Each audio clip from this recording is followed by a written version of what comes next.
PPT भेजा done ना, इस ग्रुप में मैसेज कर देना सबको, सब पढ़ाएगा। एंड इसका ट्रायल रन करके देख लो तुम लोग, पहले बोल देते हो तुम लोग कि हो जाएगा हो जाएगा हो जाएगा, लास्ट में तो कुछ होता ही नहीं। मेरा अगर कॉलेज वाला प्रोफेसर सब देखेगा ना कि मैं टेक्नोलॉजिकली इतना बैकवर्ड है, हमको रगड़ रगड़ के मारेगा। इंटरव्यू में हमको लोग नंबर 98 दिया है 100 में से। कुछ नहीं, सब एचआर मैनेजमेंट है। एचआर मैनेजमेंट मतलब प्रोफेसर मैनेजमेंट है। प्रोफेसर को अच्छे से मैनेज कर लो, थियरी में तुम 40 लाओ ना, टेंशन नहीं लेने का। प्रैक्टिकल में लड़का बहुत अच्छा है।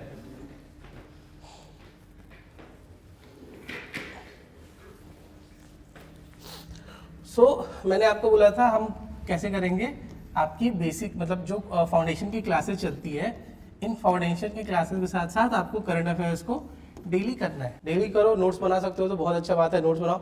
नहीं बना सकते हो तो उस पीडीएफ को प्रिंट करा लो, पीपीटी जो भी है उसको प्रिंट करा लो, बट बहुत अच्छे से उसको ऑर्गेनाइज करके रखना है। जैसे 1 साल का पॉलिटी का करंट अफेयर्स आपके पास एक सिंगल क्लिक पे आपके पास अवेलेबल होना चाहिए, आप उसको बस देख लो वहाँ पे। फिर इकॉनमी का सिंगल क्लिक पे, जो असम वाला पोर्शन है उसको आप लोग असम वाले पोर्शन को एक सिंगल क्लिक पे आपके पास अवेलेबल होना चाहिए। But I am trying to say कि सिलेक्शन होने का 2-3 चीज़ें फंडामेंटल है। सबसे पहला फंडामेंटल क्या है, क्लास तो आपको करना ही है, रिवीजन तो करना ही ऑब्वियस है। दूसरा जो सबसे इंपॉर्टेंट चीज़ है वो ये है कि आप अपने नोट्स को कैसे मैनेज करते हो। वरना होगा क्या, एग्जाम में 5 दिन बाकी है, अब आपको समझ में नहीं आ रहा कि पॉलिटी पढ़े इकॉनमी पढ़े, पॉलिटी पढ़े तो कहाँ से पढ़े, इकॉनमी पढ़े तो कहाँ से पढ़े, साइंस पढ़े तो कहाँ से पढ़े। बात समझ में है कि नहीं है? अरे है या ना?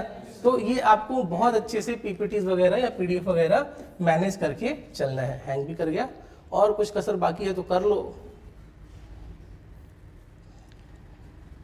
ठीक है। तो एक बार हम लोग सारे टॉपिक्स देख लेते हैं, फिर अपन एक एक टॉपिक्स को बहुत डिटेल, एक एक टॉपिक को बहुत डिटेल में हम लोग देखेंगे।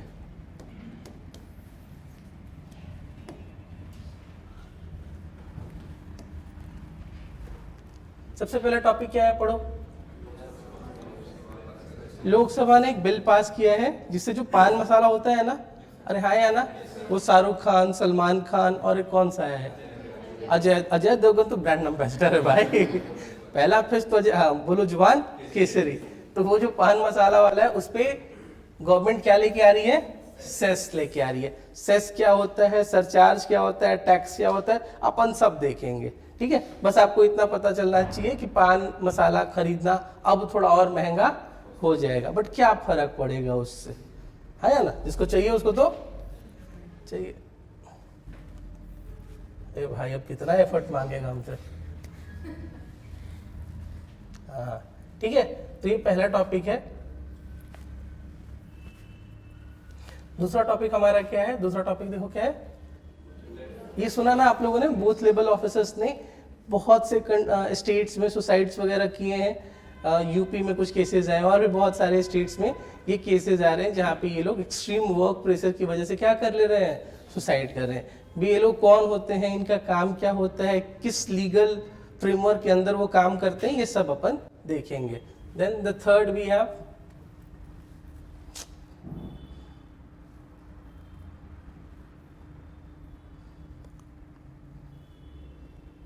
मेहनत हुआ है ना, है ना, बहुत मेहनत हुआ इसके पीछे। खैर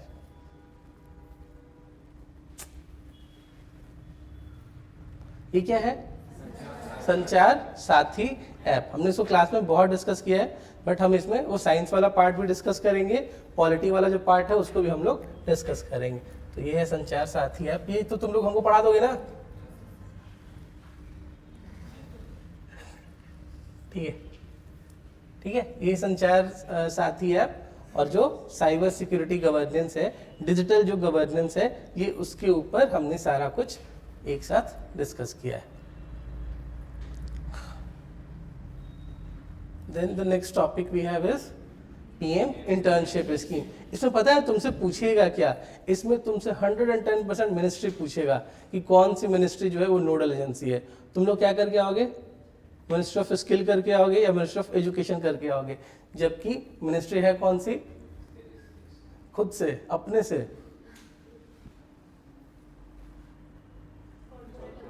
मिनिस्ट्री ऑफ कॉर्पोरेट 110% वो लाइन आएगा, ठीक है। और आपको केवल वही स्टेटमेंट पकड़ के बैठना होगा कि स्कीम का इम्प्लीमेंटिंग बॉडी कौन सा है, नोडल मिनिस्ट्री कौन सी है, याद रखना होगा इट इज MCA, ठीक है।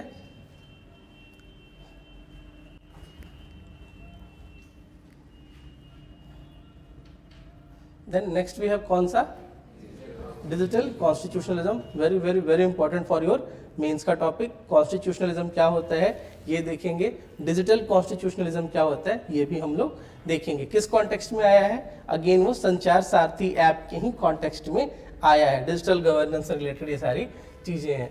Then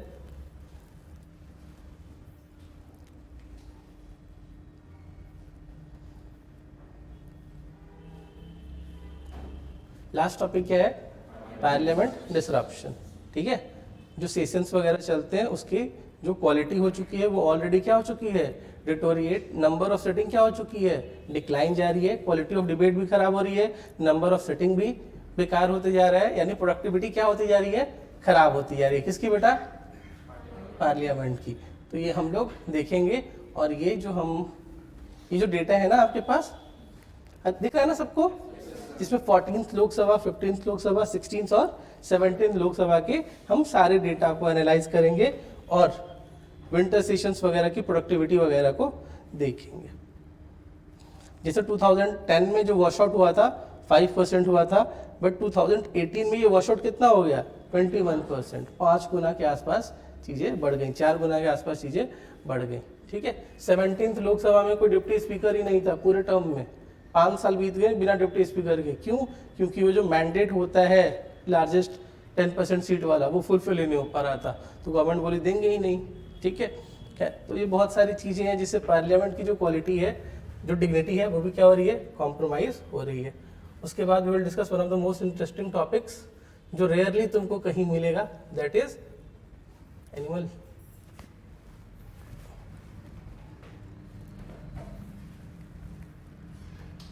that is disability rights and inclusive growth, ठीक है। ये अपन डिस्कस करेंगे।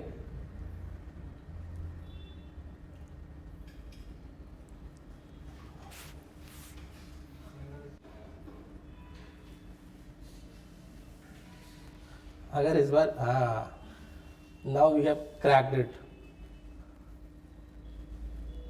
ठीक है। लास्ट टॉपिक जो अपन डिस्कस करेंगे वो क्या है, वो है हमारा पॉलीगैमी इन इंडिया। इसके बाद एक और टॉपिक है, तो पॉलीगैमी इन इंडिया है। हालांकि इसमें बहुत डिटेल में नहीं जाएंगे, बट हाँ जो इसका हिस्टोरिकल बैकग्राउंड वगैरह है वो अपन अच्छे से देख लेंगे।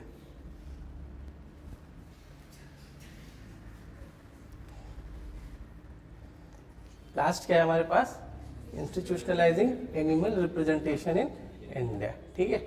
अब एनिमल रिप्रेजेंटेशन है क्या इंडिया में, क्या एनिमल अपने कैंडिडेट्स पार्लियामेंट में भेजते हैं क्या, नहीं, ठीक है। उस केस से रिलेटेड हम ये सारी चीजें देखेंगे, बहुत इंपॉर्टेंट है, तो एग्जाम के लिए इंपॉर्टेंट भी है और थोड़ा यूनिक भी है। ये हमारा इंटरनेशनल डॉग पार्टी,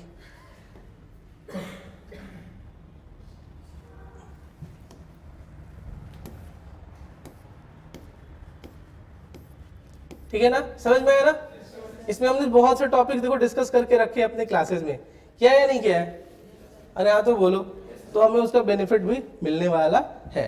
अब देखो सबसे पहला क्या है कि एक बिल पास हो रही है, किस पे एक बिल पास हो रही है, किस पे बिल पास हो रही है, जो पान मसाला है।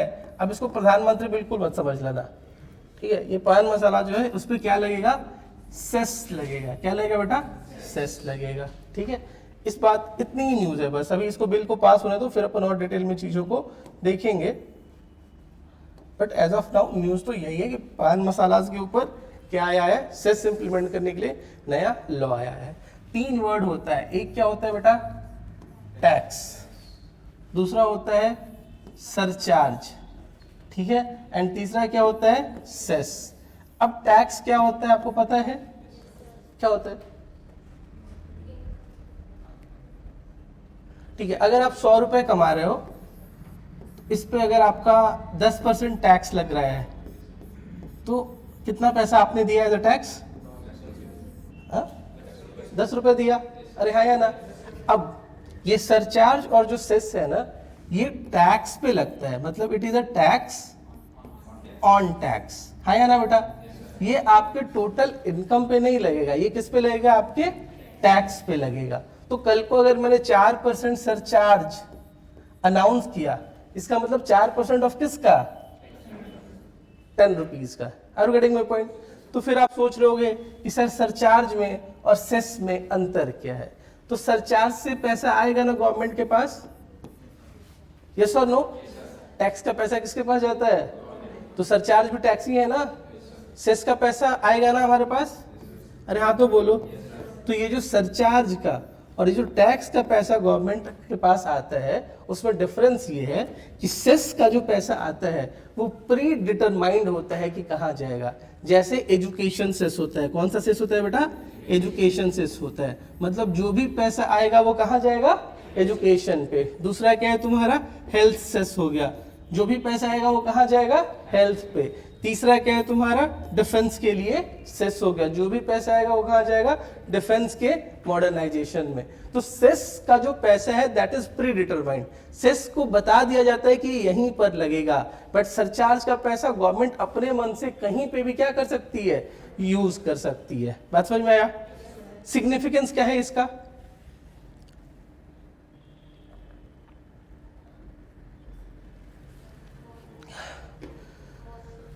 सिग्निफिकेंस ये है कि गवर्नमेंट पे एग्जिस्टिंग बजट पे बिना प्रेशर पड़े हम वो काम कर सकते हैं। बात समझ में आया कि नहीं है?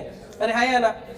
अगर तुम्हें अच्छी सड़कें चाहिए, लाओ 2 रुपए एक्स्ट्रा, तुम दे दोगे हम बना देंगे। तो that is the concept of what, cess और सरचार्ज। सेस क्या है, फिक्स्ड है, सरचार्ज क्या है, गवर्नमेंट अपने मन से कहीं पे भी खर्च कर सकती है। तो ये पान मसाला पे लगने की बातें हो रही है, लगने की बात क्या हो रही है, लग ही जाएगी, लगना भी चाहिए एक्चुअली, जो हार्मफुल आइटम्स हैं उन पे तो लगना ही चाहिए। तो इसी कॉन्टेक्स्ट में ये न्यूज पूरा आया था, ठीक है। तो ये कहाँ पे बिल पास हो रही है अभी, लोकसभा में। मैं आपको इसका बस केवल बैकग्राउंड बता दे रहा हूं कि जब ये बिल पास हो जाएगी तो इसको कहाँ कहाँ यूज करेंगे, हेल्थ के लिए और किसके लिए, नेशनल सिक्योरिटी के लिए। ये मैंने आपको बताया, टैक्स का जो रेट है हमारे पास, सेस जो है और सरचार्ज जो है, ये सारी चीजें मैंने आपको बताई। बात समझ में आया? अरे हाँ या ना? ठीक है। अब ये आ क्यों रहा है, पर्पस बता दिया मैंने आपको ना, कहाँ कहाँ यूज करेंगे, हेल्थ के लिए और किसके लिए, नेशनल सिक्योरिटी के लिए। पहले पान मसाला बेच के हम आपका हेल्थ खराब करेंगे, फिर उससे सेस लाएंगे और फिर हम आपको ठीक करेंगे। अरे हाँ या ना? हाँ वो बता दूंगा बेटा क्लास के बाद, ठीक है। Are you getting what I am saying ना? अब इसमें एक और बात है कि ये लगेगा कैसे, लगेगा कैसे मतलब इसके लगने का बेस क्या होगा। लगने का बेस का मतलब ये है कि आप सेलिंग कैपेसिटी पे टैक्स लगाइएगा या मैन्युफैक्चरिंग क्वांटिटी पे। समझ में आ रहा है मैं क्या बोल रहा हूँ? अगर आपने 10,000 मैन्युफैक्चर किया और आपने 6,000 बेचा तो किस पे टैक्स लगेगा, 6,000 पे या 10,000 पे, 10,000 पे। तो इसीलिए एक टर्म आया था, कहाँ पे, इसीलिए यहाँ पे आपने एक टर्म देखा होगा कि किस पे लगेगा, मशीन की कैपेसिटी पे, मतलब प्रोडक्शन के बेसिस पे लगेंगी चीजें। M I right? M I right ना? इट्स ए स्टिल न्यूज, अभी बहुत ज्यादा और इसमें डेवलपमेंट होने दो। एक बार जब ये बिल पास हो जाएगा तो फिर अपन इसको और डिटेल में देखेंगे। समझ में आया? ठीक है। दूसरा क्या है, बूथ लेवल ऑफिसर्स के बारे में है। अब देखो इलेक्शंस होते हैं ना हर साल ही होते हैं, 2 साल पे कभी पंचायत हो जाएगा, कभी बाई इलेक्शन हो जाएगा, कभी लोकसभा हो गया, कभी स्टेट की असेंबली के इलेक्शंस हो रहे हैं, कभी प्रेसिडेंट का, कभी वाइस प्रेसिडेंट का। तो इलेक्शंस का माहौल इंडिया में हर साल चलते रहते हैं, ठीक है। अब ये जितने भी डायरेक्ट इलेक्शंस होते हैं, इन सारे डायरेक्ट इलेक्शंस में एक इलेक्टोरल रोल होता है ना बेटा, अरे हाँ या ना? इसी इलेक्टोरल रोल में लोगों का क्या होता है, लोगों का क्या होता है बेटा, नाम होता है। Am I right? अब आपको इस इलेक्टोरल रोल को अपडेट करते रहना पड़ेगा या चलेगा तो चलेगा 100 साल एक बार? अपडेट करना पड़ेगा ना। कुछ लोग इस इलेक्शन रोल में जिनका नाम है वो ऊपर चले जाएंगे, एम आई राइट? तो ये वोट डालने ऊपर से थोड़े आएंगे, तो इनका नाम हटाना पड़ेगा ना। अरे हाँ तो बोलो। कुछ लोग अपनी जगह को छोड़ के कहीं और चले जाएंगे तो उनका नाम भी हटाना पड़ेगा। कुछ लोग उस प्लेस पे वापस आ जाएंगे तो उनका नाम भी क्या करना पड़ेगा, ऐड करते रहना पड़ेगा। मतलब ये एक कंटिन्यूअस प्रोसेस है। और ये आपको कहाँ करना पड़ेगा, हवा हवा में करोगे तो होगा क्या, नहीं, आपको बूथ के लेवल पे करना पड़ेगा। किसके लेवल पे करना पड़ेगा बेटा, बूथ के लेवल पे। मतलब घर घर जाके बकायदा आपको देखना पड़ेगा कि आपका नाम है, इनका नाम है, उनका नाम नहीं है, उनका नाम है अब वो नहीं रहे तो उनका नाम क्या करना पड़ेगा, हटाना पड़ेगा। ये जो काम करते हैं उन्हीं को क्या बोलते हैं बेटा, बूथ लेवल ऑफिसर्स बोलते हैं। M I right? अरे हाँ ना। बट तुमने कभी सुना है क्या कि बीएलओ का एग्जाम हो रहा है, कभी सुना है क्या? No sir. इसका मतलब ये कोई डायरेक्ट रिक्रूटमेंट वाला एग्जाम नहीं है, ठीक है। तो ये लोग हैं कौन, ये लोग एग्जिस्टिंग एम्प्लॉयज हैं गवर्नमेंट के, चाहे वो फुल टाइम है, चाहे वो कॉन्ट्रैक्ट पे जो लोग हैं वो लोग हैं, उनको मिला के क्या बना देते हैं, बीएलओ बना देते हैं। जैसे टीचर्स हो गए, देखा है ना गवर्नमेंट स्कूल के। अब इंडियन एजुकेशन सिस्टम में जो सबसे खराब बात ये है, खास करके प्राइमरी लेवल पे, कि उनको पढ़ाना छोड़ के सब काम करना है। उनको खिचड़ी खिलाना है, साइकिल बटानी है, किताब बटाना है, जो चीज नहीं करना है वो क्या है, पढ़ाना। मतलब टाइम ही नहीं मिलेगा। अरे आया ना, आप टीचर की एनर्जी चूस ले रहे हो कहाँ पे, इलेक्शन के रोल बनाने में, क्या पढ़ाएगा बेचारा वो। खैर, तो एक तो ये फुल टाइम होते नहीं है, am I right? दूसरा, लो ग्रेड के जो लोग होते हैं, हालांकि कहना तो नहीं चाहिए बट ठीक है, जो लोअर स्टाफ है वो होते हैं, प्लस टीचर्स और आंगनबाड़ी वर्कर्स वगैरह को मिला के जो फोर्स बनती है, उनको क्या बना देते हैं हम लोग, बीएलओ बना देते हैं। अब बीएलओ का काम आसान नहीं है, इट्स अ वेरी हेक्टिक मतलब टास्क है ये। लिस्ट को अपडेट करना, घूमना, जो टारगेट है उसको मीट करना, टारगेट नहीं मीट करोगे तो एफआईआर हो जाएगा, ठीक है। तो इसी केस में बहुत से बेलोज वगैरह क्या कर ले रहे थे, सुसाइड कर ले रहे थे।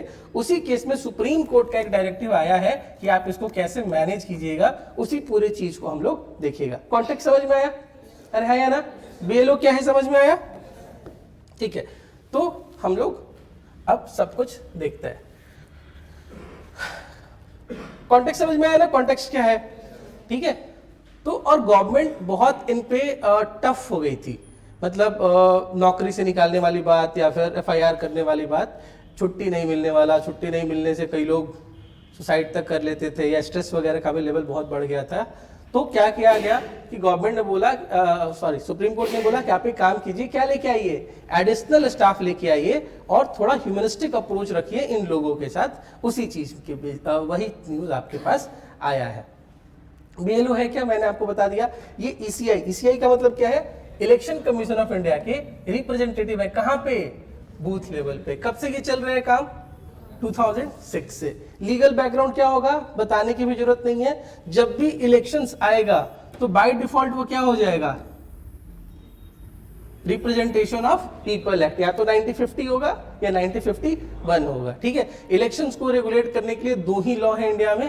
पहला क्या है, आरपीए 1950 एंड दूसरा क्या है, RPA 1951। Are you getting my point?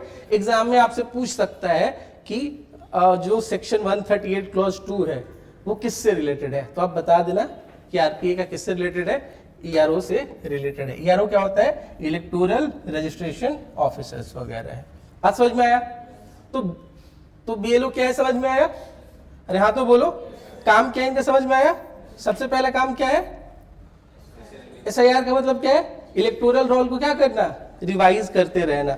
दूसरा क्या है, वोटर स्लिप्स वगैरह प्रोवाइड करना। तीसरा, देखो कुछ ऐसे लोग हैं, वोटर्स की कम्युनिटी है ऐसी जो खुद से वोट वगैरह नहीं दे सकती, बट गवर्नमेंट क्या करती है, ईज ऑफ वोटिंग को प्रमोट करने के लिए इन्हीं का हेल्प लेके क्या इनको बना देती है, फैसिलिटेटर बना देती है। जैसे सीनियर सिटीजन्स हो गए या पीपल विथ डिसेबिलिटी हो गए, इनको ये लोग पोस्टल बैलेट्स वगैरह के थ्रू सपोर्ट कर सकते हैं। फिर अवेयरनेस वगैरह के लिए या जो नए नए स्कीम्स वगैरह, इनिशिएटिव्स वगैरह लेके आती है आरबीआई, उसको भी क्या किया जाता है, ये लोग अवेयरनेस के लिए इनका यूज किया जाता है। समझ में आया? अरे हाँ या ना? तो ये बूथ लेवल की बातें हो रही हैं एकदम ग्राउंड लेवल पे, और ये हमारा बीएलओ है जो क्या कर रहा है, घर घर जाके अपडेट कर रहा है। और ये माता जी क्या कर रही हैं, अपना आई कार्ड दिखा रही हैं। अरे हाँ ना?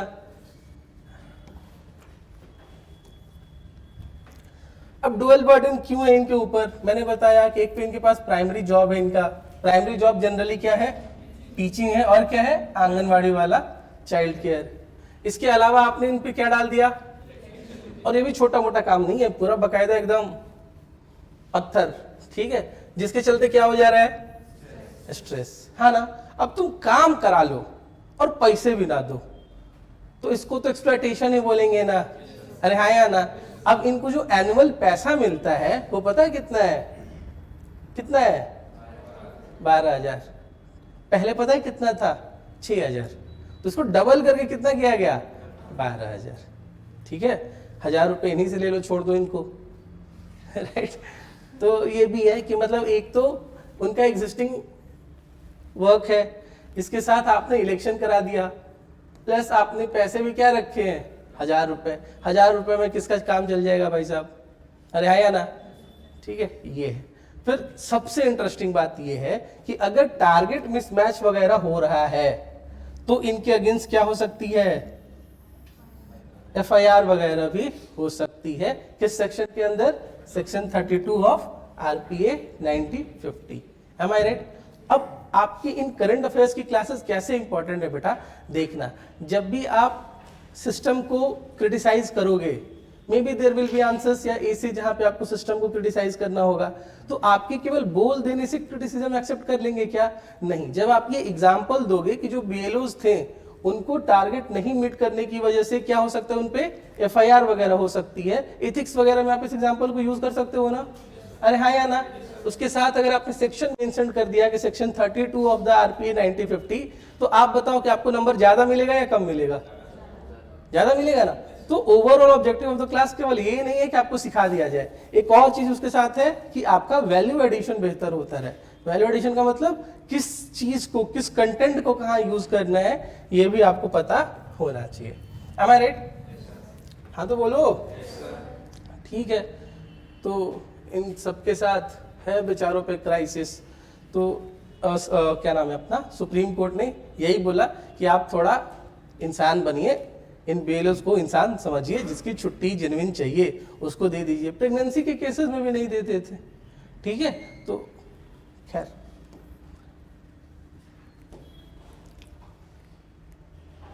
समझ में आया आपको ना? अरे हाँ तो बोलो। ये मेंस का क्वेश्चन है, इसको एक बार देख लेते हैं कि बूथ लेवल ऑफिसर जो है वो क्या है? हमारे फुट सोल्जर है। किसके? इंडियन डेमोक्रेसी के। येट ये क्या फेस करते हैं? Systemic challenge. किस चीज से रिलेटेड? ओवरवर्क और रिस्पॉन्सिबिलिटी के। इस ओवरवर्क में क्या लिखोगे? डुअल रिस्पॉन्सिबिलिटी है ना। अरे हाँ या ना। ठीक है, तो इसको आप यहाँ पे कट कॉपी पेस्ट कर देना। अब रोल बताना है, किसका रोल बताना है? BLO का। और क्या बताना है? मेजर्स बताना है जिससे इनका वर्किंग कंडीशन क्या हो पाए?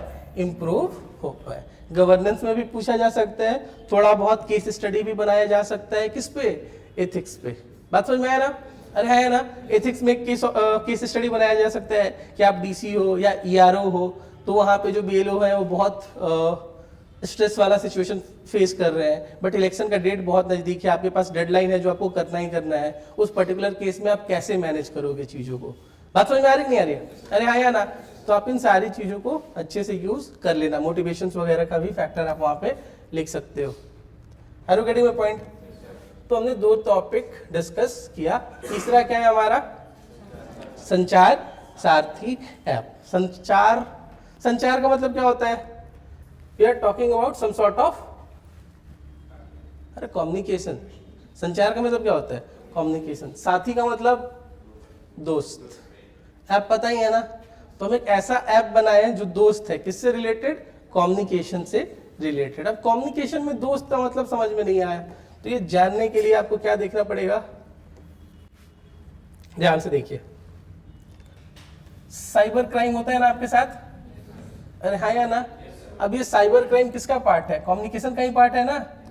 हाँ तो बोलिए। तो इसी डिजिटल कम्युनिकेशन में हमें अब हेल्प चाहिए, इसीलिए गवर्नमेंट ने एक ऐप बनाया है जिसको क्या बोल रहे हैं? संचार साथी ऐप। पहले ये ऐप बना के छोड़ दिया गया था कि अगर हम में से आपको अगर किसी को मन हो इंस्टॉल करने का तो इंस्टॉल कर सकता है, बट बाद में इसको क्या किया गया? कंपल्सरी कर दिया गया। DOT ने ये बोला कि जो नए फोन्स आएंगे उसमें ये क्या होगा? प्री इंस्टॉल्ड होगा, मतलब पहले से ही इंस्टॉल्ड होगा। जैसे व्हाट्सएप वगैरह भी, पता नहीं व्हाट्सएप शायद नहीं होता ना, कुछ ऐप होते हैं ना जो पहले से इंस्टॉल्ड है, वैसे ही एक ऐप सब फोन में आ जाएगा जिसका नाम क्या होगा? संचार सारथी। है या ना। और जो एग्जिस्टिंग फोन है उनका क्या करेंगे हम लोग? सॉफ्टवेयर अपडेट में हम उसको डाल देंगे कि जो आपका नेक्स्ट अपडेट आएगा उसमें क्या हो जाएगा, संचार सारथी ऐप आपको दिखाई देने लगेगा। यूज कब करेंगे उसको, तो जितना भी स्टोलन फोन वगैरह होता है या IMEI नंबर वगैरह होता है या स्कैम कॉल्स वगैरह जैसी जो इश्यूज फेस कर रहे हैं हम लोग, उन सब में ये हमें हेल्प कर सकता है। जैसे बता देगा ये डुप्लीकेट है, एम आई राइट, कॉल आया उसको बता देगा ये स्पैम कॉल है, वैसी चीजें। तो गवर्नमेंट ये कह रही थी अपने फेवर में कि 50,000 फोन उन लोगों ने रिकवर किया है, किसके हेल्प से, ऐप के हेल्प से, एम आई राइट। अरे हाँ ना, बट एक बात बताओ, गवर्नमेंट आपको बोलती है कि आपको ये ऐप डालना ही पड़ेगा, तो ये थोड़ा प्रिवेसी कंसर्न जैसा नहीं लगता? आप हमारे मैसेजेस भी पढ़ लो, आप हमारे फोटोज का भी एक्सेस ले लो, आप हमारे कॉल डिटेल भी ले लो, व्हाट्सएप के भी सारे मैसेज आप पढ़ लो, तो थोड़ी दिक्कत है या नहीं है? थोड़ी दिक्कत है कि बहुत दिक्कत है? बहुत दिक्कत है। अरे हाँ ना, ऐसा बहुत कम कंट्रीज में है जहाँ पे स्टेट का सर्विलांस इस लेवल पे है कि आप फोन में क्या कर रहे हो। फोन का पैसा कौन दिया है? हम। फोन किसका है? नेट का किसका है? चलाएगा कौन? जानकारी कौन लेगा? लॉजिकल है क्या? नहीं। तो राइट टू लाइफ और प्रिवेसी के थोड़ा सा अगेंस्ट जाता है, हम लोग उसको भी डिस्कस कर लेंगे। अब यहाँ पे एक वर्ड आया है बेटा, कौन सा वर्ड है? SIM binding. What is SIM binding?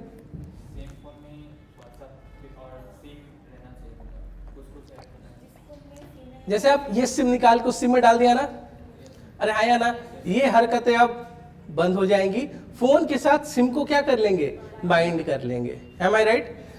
देखो इसका ये मतलब नहीं है कि आप सिम चेंज नहीं कर सकते, आप कर सकते हो, बट फिर आपको वैलिडेट करना पड़ेगा अपनी identity. Are you getting my point ना? वो OTP वगैरह को यूज करना पड़ेगा, आधार वगैरह को यूज करना पड़ेगा, उस कॉन्टेक्स्ट में आ रहा था। कई लोग को ये लगता है कि अगर इस फोन में सिम बाइंड कर दिया गया तो केवल वही सिम चलेगा, ऐसा नहीं है। आप फिर से अब जो कंपनीज है जैसे एप्पल वगैरह, ये इन्होंने पहले भी दूसरी कंट्रीज में भी और इंडिया में भी ऐसे कोई भी स्टेप्स जो आपके प्रिवेसी को या आपके डेटा को गवर्नमेंट तक देने की बातें होती थी, उसको इन लोगों ने क्या किया है? मना किया। Even CIA faced problem with respect to Apple. ठीक है, समझ में ना व्हाट आई एम सेइंग? अरे हाँ ना, जहां पे भी नहीं आएगा आप वापस बोल देना, we will explain that thing again. तो सबसे पहले IMEI नंबर के बारे में देख लो, कितना डिजिट होता है? 15 डिजिट, है ना? SIM 1, SIM 2, M I right? अब जब आप उस ऐप को यूज करोगे तो आपके पास क्या आएगा? एक EIR आएगा। EIR क्या है? इक्विपमेंट आइडेंटिटी रजिस्टर, जो कैटेगराइज कर लेगा। व्हाइट लिस्ट का मतलब हाँ सब कुछ ठीक है, ग्रे लिस्ट का मतलब कुछ डाउटफुल हो सकता है, एंड ब्लैक लिस्ट का मतलब या तो ये स्टोलन फोन है या फिर क्या है? बैंड डिवाइस आप यूज कर रहे हो। तो बेस किस चीज का है आइडेंटिफाई करने का? IMEI number. बट देखो ऐसा नहीं है, IMEI भी डुप्लीकेट बनाया जा सकता है, राइट ना? समझ में आया ना? हर फोन का एक यूनिक नंबर होता है, उसी से रिलेटेड ये सारी चीजें हैं। खैर, तो ये हमारा संचार सारथी ऐप है जिसमें से आप कॉल को, आप लोग ट्रू कॉलर यूज करते हो? बस हो गया, ये गवर्नमेंट का क्या है? True collar, right? खैर, ये मैंने आपको बताया IMEI नंबर को कैसे स्नूफ किया जा सकता है, कैसे आप उसको डुप्लीकेट वगैरह बना सकते हो। लास्ट में भाई साहब भी कंफ्यूज हो जाएंगे कौन सा ओरिजिनल है, ठीक है? खैर देखो, एग्जाम में आपको 2-3 चीजें पूछ लेगा। संचार साथी ऐप के बारे में बता दो, कब आया, कौन सी मिनिस्ट्री है, काम क्या क्या करता है। बात समझ में आया? अरे हाँ या ना? साइंस एंड टेक में आपसे पूछ लेगा कि IMEI स्नूफिंग वगैरह क्या है, वो पूछ लेगा। बट मेंस में आपको जो क्वेश्चन पूछेगा that is related to your digital security हो गया, इंटरनल सिक्योरिटी के अंदर पूछ सकता है आपसे, साइबर सिक्योरिटी के अंदर पूछ सकता है, या फिर आपसे गवर्नेंस के अंदर पूछ सकता है, या फिर आपसे पॉलिटी के अंदर आर्टिकल 21 के कॉन्टेक्स्ट में ये सारी चीजें पूछ सकता है। अब इस ऐप को लेके इतना कंफ्यूजन क्यों हुआ? इनिशियली गवर्नमेंट ने ये बोला कि ये मैंडेटरी है, बाद में ये बोला गया ऐसा कुछ नहीं है, आपको मन कीजिए इंस्टॉल कीजिए, मन करे अनइंस्टॉल कीजिए, कोई ऐसा कंपल्सन नहीं है। तो गवर्नमेंट अपने स्टैंड से थोड़ा सा पीछे चली जाती है। तो हम लोग इस डिबेट में नहीं जाएंगे किस मिनिस्टर ने क्या कहा, हम संचार सारथी ऐप को अच्छे से एक बार देख लेते हैं। डिपार्टमेंट कौन सा है, जो नोडल एजेंसी है वो कौन सी है, डीओटी। डीओटी क्या है, department of telecommunication. Am I right ना।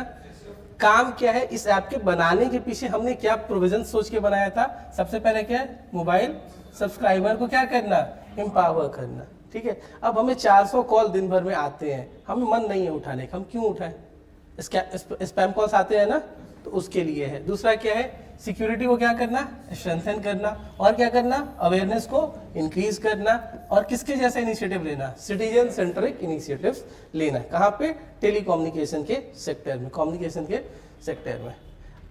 बात समझ में आया, अरे है या ना। अब ये काम क्या करेगा, नेचर क्या है आपका, किसका, संचार सारथी ऐप का, फ्रॉड रिपोर्ट करेगा और डिवाइसेस को क्या करेगा, ट्रैक करेगा। कल को अगर आपका फोन भूल जाता है तो आपको हेल्प मिल जाएगी बाय यूजिंग दिस ऐप। अब इसका जो लीगल बैकग्राउंड वगैरह है वो समझो। लीगल बैकग्राउंड कहां से आता है, टेलीकम्युनिकेशन एक्ट आया था 2023, और कहां से आया था, साइबर सिक्योरिटी रूल, इसी से रिलेटेड आया था कब, 2024। बात समझ में आया, अरे हाँ तो बोलो। 2025 का अमेंडमेंट आता है जिसमें कॉन्सेप्ट आता है, क्या कॉन्सेप्ट है, TIUE, यानी कि telecommunication identification user identity. Am I right. हर डिवाइस का एक अपन इंटीग्रेट करके दे देंगे कि इसको यूज कौन कर रहा है। Are you getting my point, अरे हाँ तो बोलो, ठीक है।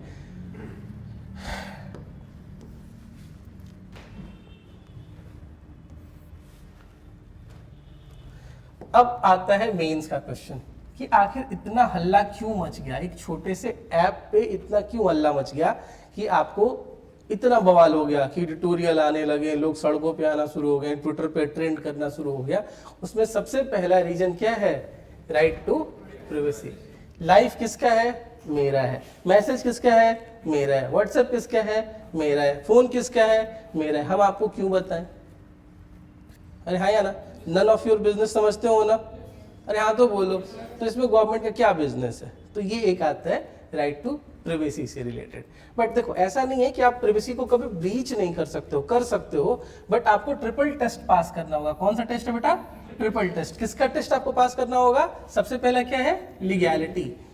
अगर आपको प्राइवेसी ब्रीच करना है किसी का, अगर आपको किसी का राइट टू प्राइवेसी छीनना है, तो आपको सबसे पहला क्या स्टेप फॉलो करना पड़ेगा, लीगल होना पड़ेगा। आपका स्टेप, आपका जो प्राइवेसी छीनने का स्टेप है वो क्या होना पड़ेगा, लीगल। दूसरा क्या होना पड़ेगा, नेसेसरी। तीसरा क्या होना पड़ेगा, प्रोपोर्शनल। तो अब आपको ये सोचना पड़ेगा कि क्या ये संचार साथी ऐप लीगल है, नेसेसरी है, क्या ये प्रोपोर्शनल है। प्रोपोर्शनल समझ में आता है ना, 1 रुपया चोरी करने पे गर्दन काट दो, प्रोपोर्शनल है क्या, नहीं। तो ये 3 टेस्ट आपको पास करने पड़ते हैं। इसके बेसिस, इसके ऊपर प्राइवेसी को जब भी आपको ब्रीच करना होगा ये आपको ध्यान देना होगा। अब हल्ला होना शुरू क्यों हुआ, चूंकि क्या आ गया, फोर्स रजिस्ट्रेशन। नहीं मन है मेरा यूज करने का, मैं चाहता हूं मेरा फोन खो जाए, तो उसमें आप क्यों कर लोगे, राइट। फिर दूसरा क्या है, डेटा प्रोटेक्शन। डेटा गोल्ड है ना बेटा, अरे हाँ या ना।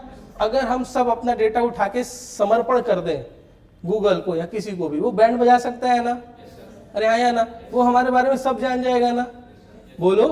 वो आपने कल रात के 12 बजे शॉपिंग की थी और कार्ट पे ऐड कर लिया था, अब आप गूगल स्क्रॉल करोगे तो आपको 11 बजे के आसपास क्या आना शुरू होगा, जाके खरीदना। बात में आ रहा ही नहीं आ रहा है। तो उन सारी चीजों से बचना है कि नहीं बचना है, बचना है। तो डेटा प्रोटेक्शन वगैरह की बातें आती हैं। फिर ओएस की इंटीग्रिटी के ऊपर सवाल आना शुरू हो जाएगा कि जो ऑपरेटिंग सिस्टम अगर आप बना रहे हो उसमें ऑलरेडी कुछ चीज प्री इंस्टॉल्ड है, तो कल को अगर हम मान लो चाइनीज फोन यूज कर रहे हैं, कल को हम किसी और कंट्री का फोन यूज कर रहे हैं, उस केस में और वर्नेबिलिटी बढ़ेगी या कम हो जाएगी, बढ़ेगी, ठीक है। बट इसका काउंटर आर्गुमेंट भी है कि वो ऐप रहेगा तो पता चल जाएगा कि आपका डेटा कहाँ जा रहा है। खैर वो सब डिटेल छोड़ दो, पूरी बात समझ में ना बड़ा सही। तो रिस्क बढ़ सकता है आपका डेटा वेटा लीक होने से। और सबसे इंपॉर्टेंट जो हल्ला हुआ that is related to ambiguity थी। एम्बिग्यूटी क्या था, रिटर्न डायरेक्टिव ये कह रहा था कंपलसरी आपको डालना ही पड़ेगा। मिनिस्टर पार्लियामेंट के बाहर क्या कहते हैं, डिलीट करना है, डिलीट कर दीजिए, ऐप ही तो है। तो उसको लेके थोड़ा सा हल्ला हुआ। बात समझ में आया, अरे हाँ तो बोलो, ठीक है। अब जुडिशियल स्क्रूटनी इसकी होगी तो ज्यादा अच्छा लगेगा, ज्यादा क्लैरिटी आएगी। बट आर्टिकल 21 के अंदर ऑलरेडी पुट्टस्वामी जजमेंट वगैरह के केसेस में ये सारी चीजें क्लियर है। अगला टॉपिक क्या है हमारा, PM internship scheme. Internship scheme है ना, अरे हाँ तो बोलो। अच्छा, what is the purpose of internship? Skill development, तुमको जॉब रेडी करना है, हाँ या ना?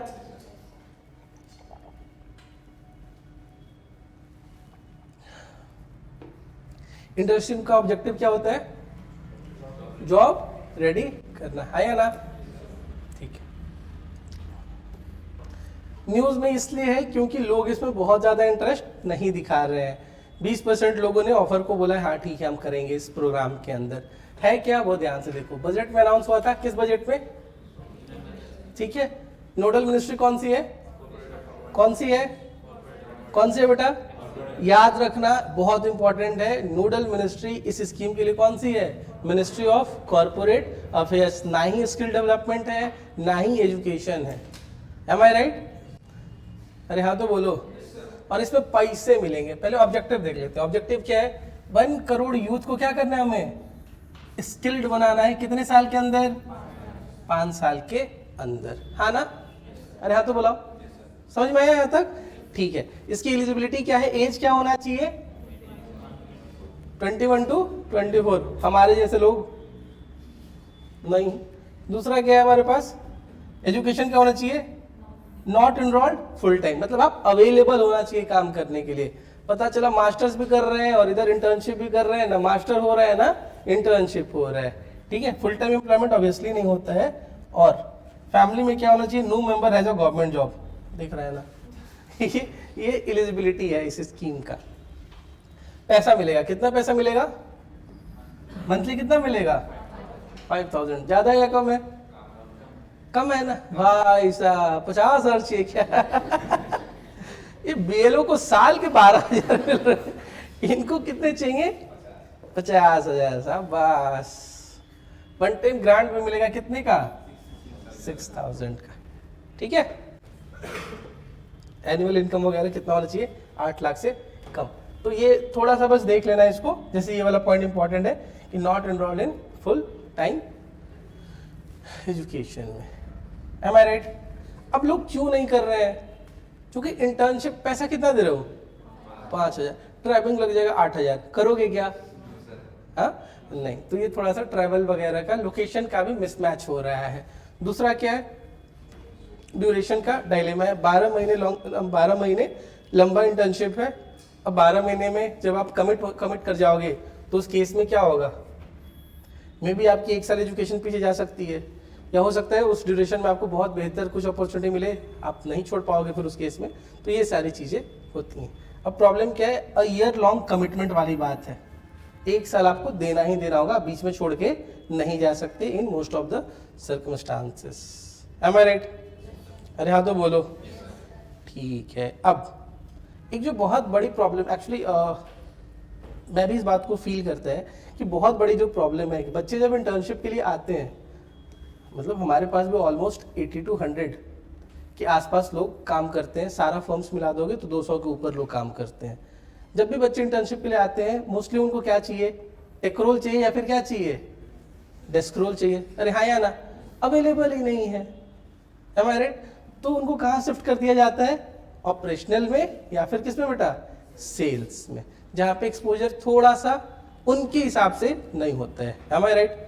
अब प्रॉब्लम ये है कि आप ऑपरेशन में जाना नहीं चाहते, आप सेल्स करना नहीं चाहते, टेक में स्पेस है ही नहीं। क्यों नहीं है? क्योंकि ऑलरेडी नंबर ऑफ इंजीनियर जरूरत के हिसाब से क्या है? ज़्यादा है।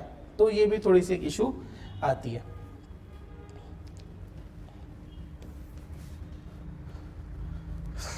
क्या कर सकते हैं? हाइब्रिड नेचर लेके आते हैं। हाइब्रिड का मतलब वर्क फ्रॉम होम जैसी कोई चीज़ें स्टार्ट कर सकते हैं। ठीक है।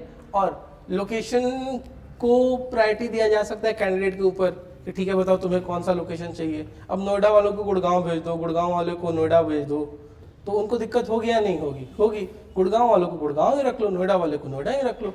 ये कर सकते हैं हम लोग। समझ में आया? तो प्रीलिम्स रिलेटेड ही हमारा टॉपिक था कि पीएम इंटर्नशिप स्कीम किस मिनिस्ट्री का है? मिनिस्ट्री ऑफ एजुकेशन करके आओगे क्या? नहीं, याद रखना क्या करके आएंगे हम लोग, मिनिस्ट्री ऑफ कॉर्पोरेट अफेयर्स, है ना। अगर आपसे मेंस में क्वेश्चन पूछते हैं कि ये इंटर्नशिप स्कीम्स क्यों फेल हो जा रही हैं गवर्नमेंट की, तो आप इसमें लिख के आओगे ना कि ये इशू आ रही है, बात समझ में आया। तो आपको यूज करना इस नॉलेज को अपने आंसर्स में। अरे हाँ तो बोलो। अगला क्या है हमारे पास, डिजिटल कॉन्स्टिट्यूशनलिज्म। जिन लोगों ने पॉलिटी का बेसिक पढ़ा होगा उनको ये बात पता होगा कि कॉन्स्टिट्यूशनलिज्म क्या होती है। कॉन्स्टिट्यूशनलिज्म क्या होती है, एक ऐसा सिस्टम ऑफ गवर्नमेंट है, गवर्नेंस है, जहां पे आप गवर्नमेंट की पावर को लिमिट कर देते हो। क्या करते हो बेटा, लिमिट कर देते हो। इसका मतलब क्या हुआ कि हम गवर्नमेंट को नॉर्थ कोरिया नहीं बनने देंगे, एम आई राइट। उनके पावर को क्या करके रखेंगे, रोक के रखेंगे। कैसे रोक के रखेंगे, सबसे पहला तरीका ये होता है कि free fair and regular elections करा दो। अरे हाँ या ना, 5 साल 10 साल में सरकारें बदल गई तो हमने गवर्नमेंट के पावर को क्या कर दिया, लिमिट कर दिया।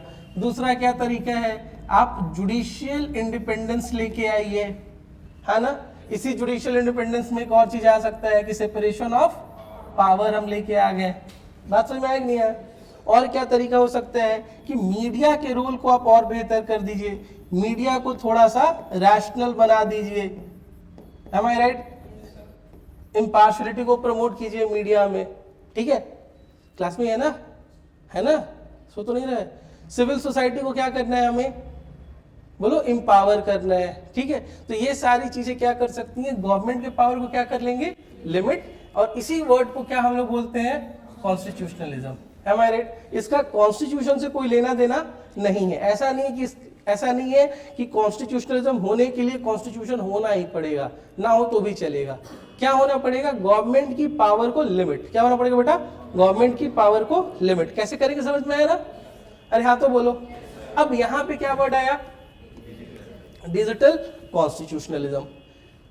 90% ऑफ आवर लाइफ डिजिटल हो चुका है ना। अरे आया ना, हम सुबह उठते हैं, ठीक है, ब्लिंकिट करते हैं, उसके बाद ट्रैवल करना है, ओला उबर रैपिडो करते हैं, बात समझ में आया। क्लासेस करना है, वो भी ऑनलाइन करते हैं, घर जाते हैं वापस ब्लिंकिट करते हैं, एंटरटेनमेंट के लिए नेटफ्लिक्स करते हैं। तो सब कुछ कहाँ शिफ्ट होते जा रहा है, ऑनलाइन शिफ्ट होते जा रहा है, यानी हम डिजिटल वर्ल्ड की तरफ शिफ्ट होते जा रहे हैं। तो गवर्नमेंट का ये काम है कि इस डिजिटल वर्ल्ड को वो रेगुलेट करे। ये जो डिजिटल वर्ल्ड जो डेवलप हो रहा है, जो धीरे धीरे और कॉम्प्लेक्स होता चला जाएगा। क्यों कॉम्प्लेक्स होता चला जाएगा, क्योंकि सर आर्टिफिशियल इंटेलिजेंस आ जाएगी, अरे हाँ या ना, मशीन लर्निंग जैसी चीजें आ जाएंगी। तो कल को जिस डिजिटल गवर्नेंस को आप यूज करते थे केवल फाइल को स्टोर करने में, आज वो हर पर्पस के लिए यूज हो रहा है, जिसको आप फिजिकल वर्ल्ड में सोच सकते हो, है या ना। हर चीज जो फिजिकली एग्जिस्ट करती है वो अब डिजिटली एग्जिस्ट कर रही है ना। अरे हाँ तो बोलो। दोस्ती के लिए फेसबुक हो गया, अब तो खैर पता नहीं स्नैपचैट से आगे बढ़ चुके हैं क्या हम लोग। क्या यूज करता है तुम लोग आजकल, स्नैप स्कोर होता है ना कुछ। अरे स्नैपचैट का नाम सुना है ना, यूज करता है तुम लोग।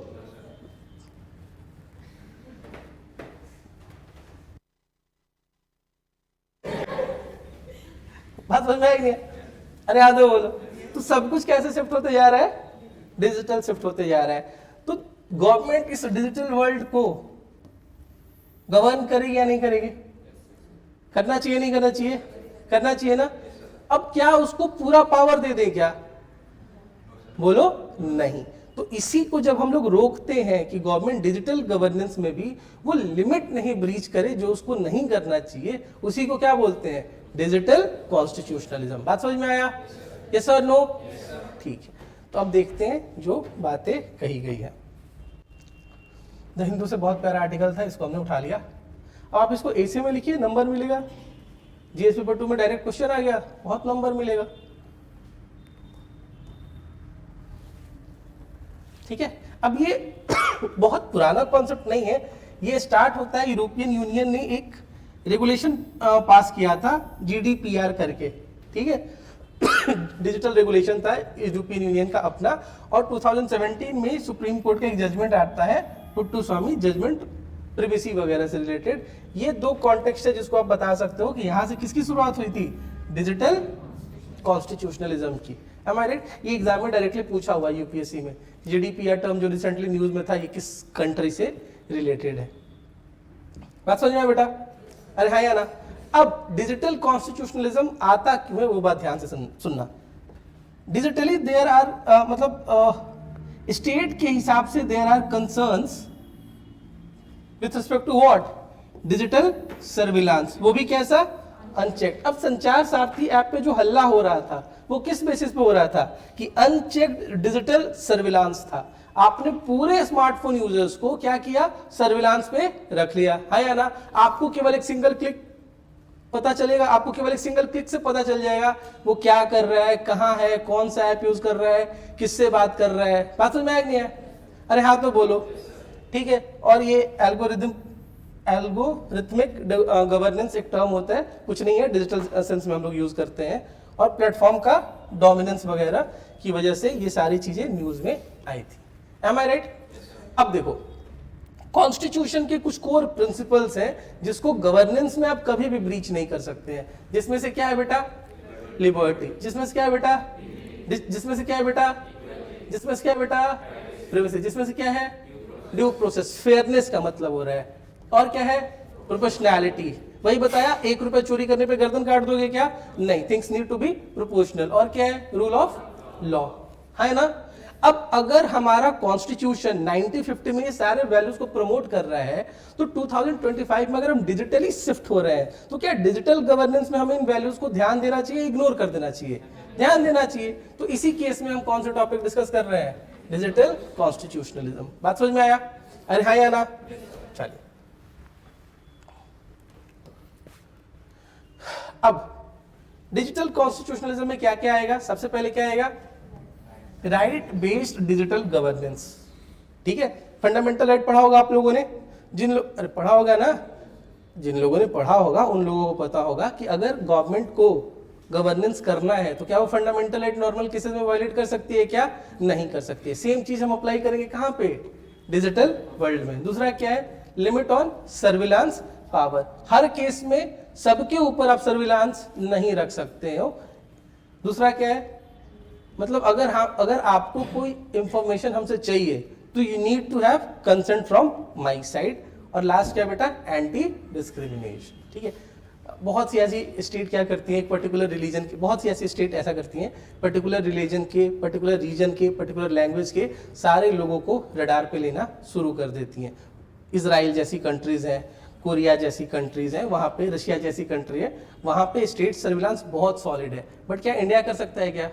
तुम्हें समझ में आ रहा है? इंडिया कर सकता है क्या? नहीं। डेमोक्रेसीज में ये सारी चीजें अलाउड नहीं है। बात समझ में आया? अरे हाँ तो बोलो, ठीक है। देन वी हैव अगेन, हमारे पास आधार है ना? क्यों है पता ही नहीं चला आज तक। ठीक है, आधार वोटर आईडी कार्ड पर भी यूज नहीं करने वाले थे, सुप्रीम कोर्ट के इंटरवेंशन के बाद हम लोग यूज करना शुरू किया। एड्रेस का प्रूफ नहीं है क्या पता ही नहीं। तो उसके बाद 2023 में हमारा एक्ट आया था डिजिटल डेटा को प्रोटेक्ट करने के लिए, digital personal data protection act आया था। अगर आप डिजिटल गवर्नेंस से रिलेटेड लॉज वगैरह देखोगे तो आर्टिकल 21 के अंदर क्या आता है बेटा? Right to privacy. Am I right? है ना? जिन लोगों ने फंडामेंटल राइट नहीं पढ़ी है उनको थोड़ी सी दिक्कत हो सकती है, बट जिस दिन पढ़ोगे आपको रिलेट करोगे, बहुत आसान है। दूसरा क्या आपके पास 2023 में एक एक्ट पास हुआ था, नाम क्या था?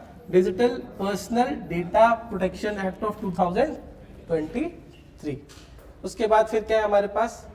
आईटी एक्ट 2000 का, और फिर हमने रूल्स वगैरह जो उसके निकाले थे। अगर आपने साइबर सिक्योरिटी पढ़ी होगी तो आपने ये एक्ट पढ़ा होगा। देन वी हैव आधार का एक्ट, कब पास हुआ? 2016 में। 16 में, 6 कौन बोला? देन वी हैव सर्विलांस के लिए हमारे पास कोई लॉ नहीं था। आज भी हम 1885 के टेलीग्राफ एक्ट वगैरह को यूज करते हैं, या फिर आईटी एक्ट ऑफ 2002 को यूज करते हैं। अब 2000 से लेके 2025 में डिजिटल वर्ल्ड बहुत ज्यादा मॉडर्नाइज हो गया है ना? अरे हाँ या ना? वो 2G 1G से हम कहाँ पहुंच गए? 5G तक पहुंच गए। तो हमें उन सारी चीजों का ध्यान देना होगा। बात समझ में आया बेटा? अरे हाँ तो बोलो, प्रॉब्लम्स क्या क्या है, इतना ज्यादा हल्ला क्यों हो रहा है? सबसे पहला इशू क्या है बेटा? अनचेक्ड सर्विलांस है। दूसरा क्या हमारे पास? बिग कंसेंट है। ऐप आता है, click click click click click click install, यही करते हैं ना हम। अरे आया ना, ना हमने पढ़ा ना वो चाह रहा था कि हम पढ़े, कंसेंट दे दिया, सारा तुम्हारा फोटो चला गया कहीं और, हमारे अब वो फोटो कहीं और से चल जाएगा तुम्हारे पापा के पास, फिर और मजा आएगा। दूसरा क्या है तुम्हारे पास, गवर्नमेंट एग्जाम्पशंस वगैरह है, जैसे डीपीडीटी जो एक्ट वगैरह है, वहाँ पे अकाउंटेबिलिटी वगैरह भी थोड़ा सा कम देखने को हमें मिलता है।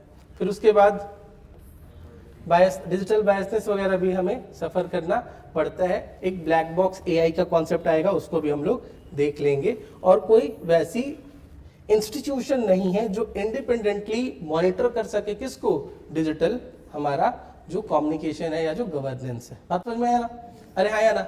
अब देखते हैं ये ब्लैक बॉक्स एआई क्या है। AI stand for what, artificial intelligent, हाँ ना, अरे हाँ तो बोलो। तो ब्लैक बॉक्स एआई है क्या, ये कॉम्प्लेक्स मॉडल्स जैसे होते हैं ना, जैसे डीप न्यूरल नेटवर्क्स वगैरह जो है, अरे एआई मशीन लर्निंग वगैरह को एक कंबाइन करके आप एक मॉडल बना दो, उसी को क्या बोल दो, ब्लैक बॉक्स एआई वगैरह। इसमें आप क्या देख सकते हो कि इनपुट आपने क्या डाला, आउटपुट क्या आया, बट बीच का प्रोसेस आपको विजिबल नहीं है। अब get what I am saying, sound similar like chat GPT ना, अरे आया ना, बट चैट जीपीटी का कुछ वर्जन आया था जिसमें वो सोर्सेज दिखाना शुरू किया था, पता है ना तुम्हें, तो ये उसी के जैसा है। अरे ब्लैक बॉक्स क्या होता है पता है ना आपको, अरे हाँ तो बोलो, इनपुट आउटपुट क्या प्रोसेस हो रहा है पता ही नहीं चल रहा है, इसी को एआई में भी हम लोग बोलते हैं।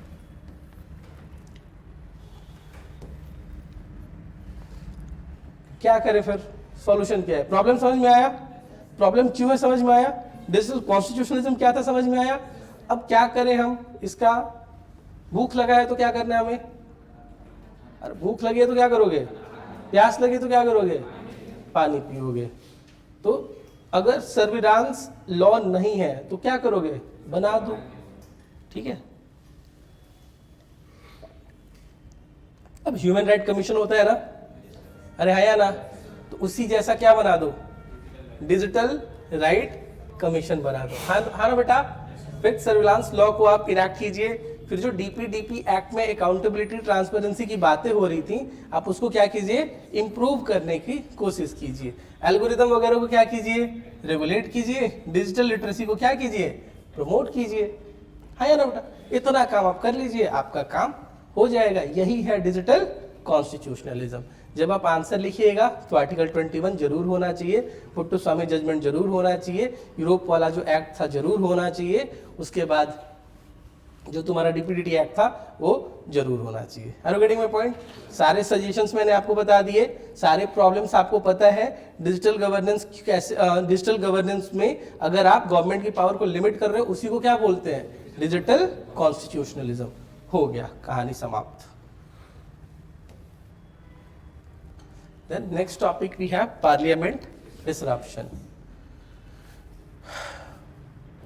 अब पार्लियामेंट क्या होता है पता है ना आपको, ये लॉ मेकिंग बॉडी है। कौन सी बॉडी है, कौन सी बॉडी है, लॉ मेकिंग। लॉ बनाने की सारी रिस्पॉन्सिबिलिटी किसके ऊपर है, पार्लियामेंट के ऊपर है।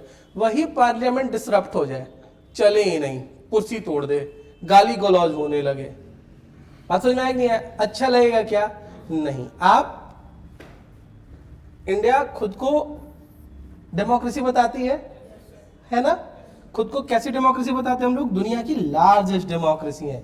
कैसी डेमोक्रेसी है, लार्जेस्ट। कितना प्राउडली कहते हैं हम लोग, we are the largest democracy of the world. दूसरा क्या है, हम ओल्डेस्ट डेमोक्रेसी क्लेम करते हैं ना खुद को। अरे हाँ तो बोलो कि जब दुनिया को पता नहीं था कि गवर्नेंस कैसे होना चाहिए, तब इंडिया के कुछ ऐसे रीजन थे जहां पे हम डेमोक्रेटिक स्पिरिट के साथ गवर्नमेंट को चलाते थे। एंड तीसरा क्या है हमारे पास, मदर ऑफ डेमोक्रेसी ना। अरे हाँ तो बोलो, दुनिया की लार्जेस्ट डेमोक्रेसी कौन है, इंडिया। ओल्डेस्ट डेमोक्रेसी कौन है, इंडिया। मदर ऑफ डेमोक्रेसी कौन है, इंडिया। उस मदर ऑफ डेमोक्रेसी के टेंपल में यानी कि पार्लियामेंट में कुर्सियां चल जाती हैं, गालियां हो जाती हैं एकदम मस्त मस्त, बात समझ में आया नहीं है। खैर, तो अब आप सबको दो बातें पता होगा कि पार्लियामेंट 365 दिन तो चलता नहीं है, पार्लियामेंट चलता है टुकड़ों में, यानी कि सेशन में। बजट सेशन होता है, मॉनसून सेशन होता है, और क्या होता है, winter session, Am I right? अब आपको इस पर्टिकुलर टाइम फ्रेम के अंदर ही बहुत सारा काम करना है, लॉ पास करना है, डिबेट करना है, गवर्नमेंट को अकाउंटेबल बनाना है। बात समझ में आया? अरे हाँ कि ना? तो ये सारी प्रॉब्लम आपको ये सारे इश्यूज आपको सॉल्व करना है with in a time framework. But problem है आप इसी टाइम को अगर आप वेस्ट करना शुरू कर दोगे, आई रिपीट, इसी टाइम को आपने क्या करना शुरू कर दिया? वेस्ट करना शुरू कर दिया। ये सही है क्या? नहीं। तो इसी केस में आया है डिसरप्शंस वगैरह से रिलेटेड। इसका सोर्स क्या है? आपको पढ़ने की जरूरत नहीं, आपका टीचर पढ़ता है, ठीक है। आप एक कोई भी न्यूज़पेपर पढ़ लो, वो बाकी सब कुछ आप हम पे छोड़ दो। देख रहे हैं इतने सारे लोग एक साथ पहुंच गए हैं, समझ में आ रहा है कि नहीं आ रहा है?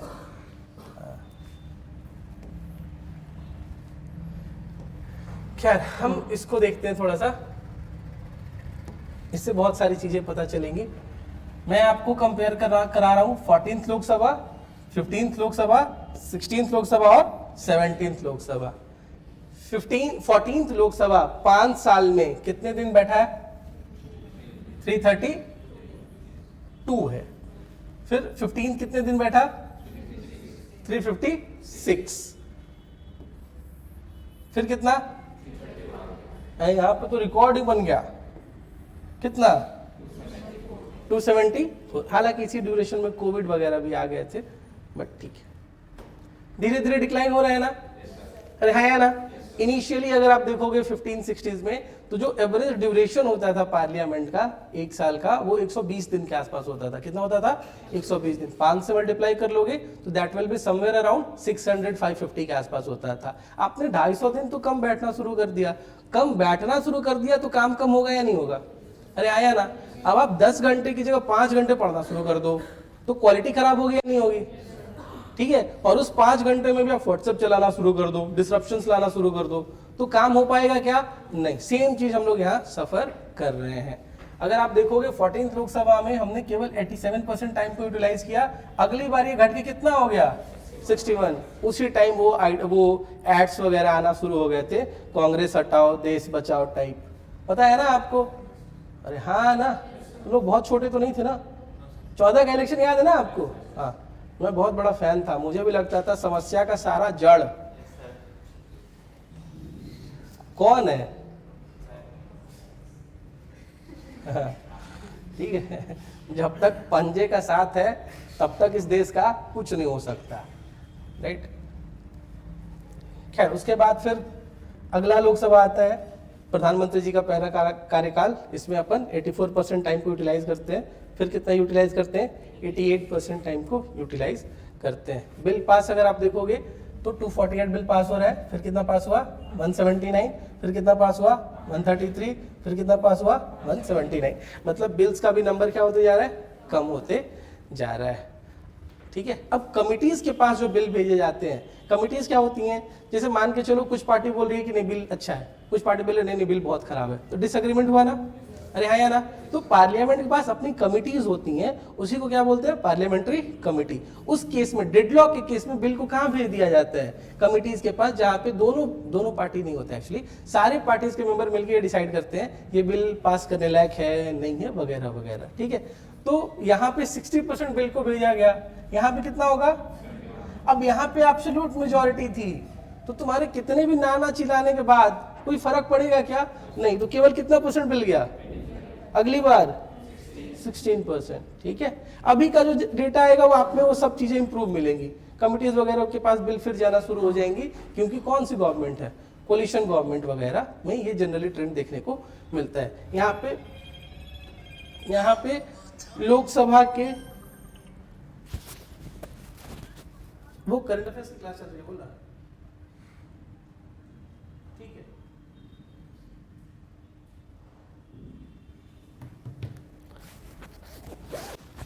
बात समझ में आया?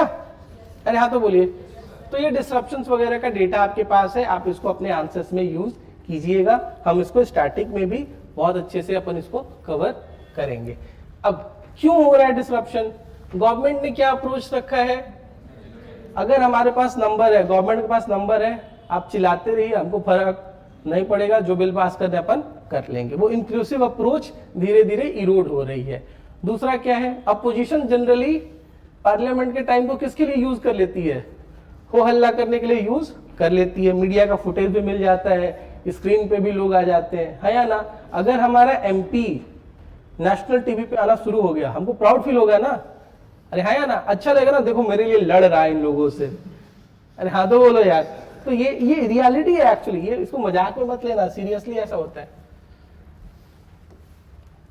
फिर उसके बाद इनफॉर्मल कन्वेंशंस वगैरह जो थे उसको हम धीरे धीरे क्या करते जा रहे हैं, लूज करते जा रहे हैं। इनफॉर्मल कन्वेंशन का मतलब क्या था, पहले जैसे ऑल पार्टी मीटिंग्स वगैरह हुआ करती थी, पार्लियामेंट सेशन चलने के पहले ऑल पार्टी मीटिंग हो गई, बहुत अलग अलग लीडर्स एक दूसरे के साथ पहले ही बैठ के बात कर लेते हैं, जिससे चीजें बेहतर हो जाती थी। वो सारी चीजें हमने क्या किया, बंद करना शुरू कर दिया। पॉलिटिकली बहुत ज्यादा पोलराइज हो गए हैं, मतलब बीजेपी के candidate they can not talk to the Congress के कैंडिडेट, हाँ ना, अरे हाँ तो बोलो। और कांग्रेस वाले आजकल कुछ भी कर सकते हैं तो वो एक मतलब चीज आ गई है जिससे म्यूचुअल ट्रस्ट वगैरह क्या हो गया है, इरोड कर गया है। मीडिया ड्रिवन इंसेंटिव्स वगैरह आने शुरू हो गए हैं, लाइव टेलीकास्ट होता है तो अपन चलता है, चलो थोड़ा हीरो बन जाते हैं, वो एक चीज है। उसके बाद पार्लियामेंट्री रूल्स वगैरह का इन्फोर्समेंट भी कैसा है, पुअर है, वीक नहीं लिखना चाहते। देखो लिखना तो मैं पुअर चाह रहा था बट नहीं लिख सकता हूं, इसलिए क्या लिखा, वीक, है ना, समझ में आया ना। अब इसका इशू तो फिर प्रॉब्लम क्या है, अगर पार्लियामेंट बार बार डिसरप्ट हो रहा है तो प्रॉब्लम क्या है, हमें इतना क्यों बुरा लग रहा है। इसलिए बुरा लग रहा है कि फिर डेमोक्रेसी, पार्लियामेंट क्या है, टेम्पल ऑफ डेमोक्रेसी, वहां पर कोई भी डिसरप्शन होगा तो सही है कि गलत है, सही गलत है, गलत है। तो अब पार्लियामेंट का काम क्या है, लेजिस्लेटिव स्क्रूटनी, वो हो ही नहीं पाएगा तो काहे का डेमोक्रेसी। फिर पार्लियामेंट का काम क्या है, एग्जीक्यूटिव अकाउंटेबिलिटी, वो हो ही नहीं पाएगा, फिर काहे का डेमोक्रेसी। देन वी हैव जो रीजनल वॉइसेस होती हैं, स्पेशली जो छोटी छोटी पार्टियां होती हैं, जो रीजनल पार्टीज होती हैं, उनको वही मौका मिलता है जहां पे वो अपनी बात नेशनल लेवल पे रख पाए। वो हक भी आप उनसे छीन लेते हो। बात समझ में आएगी।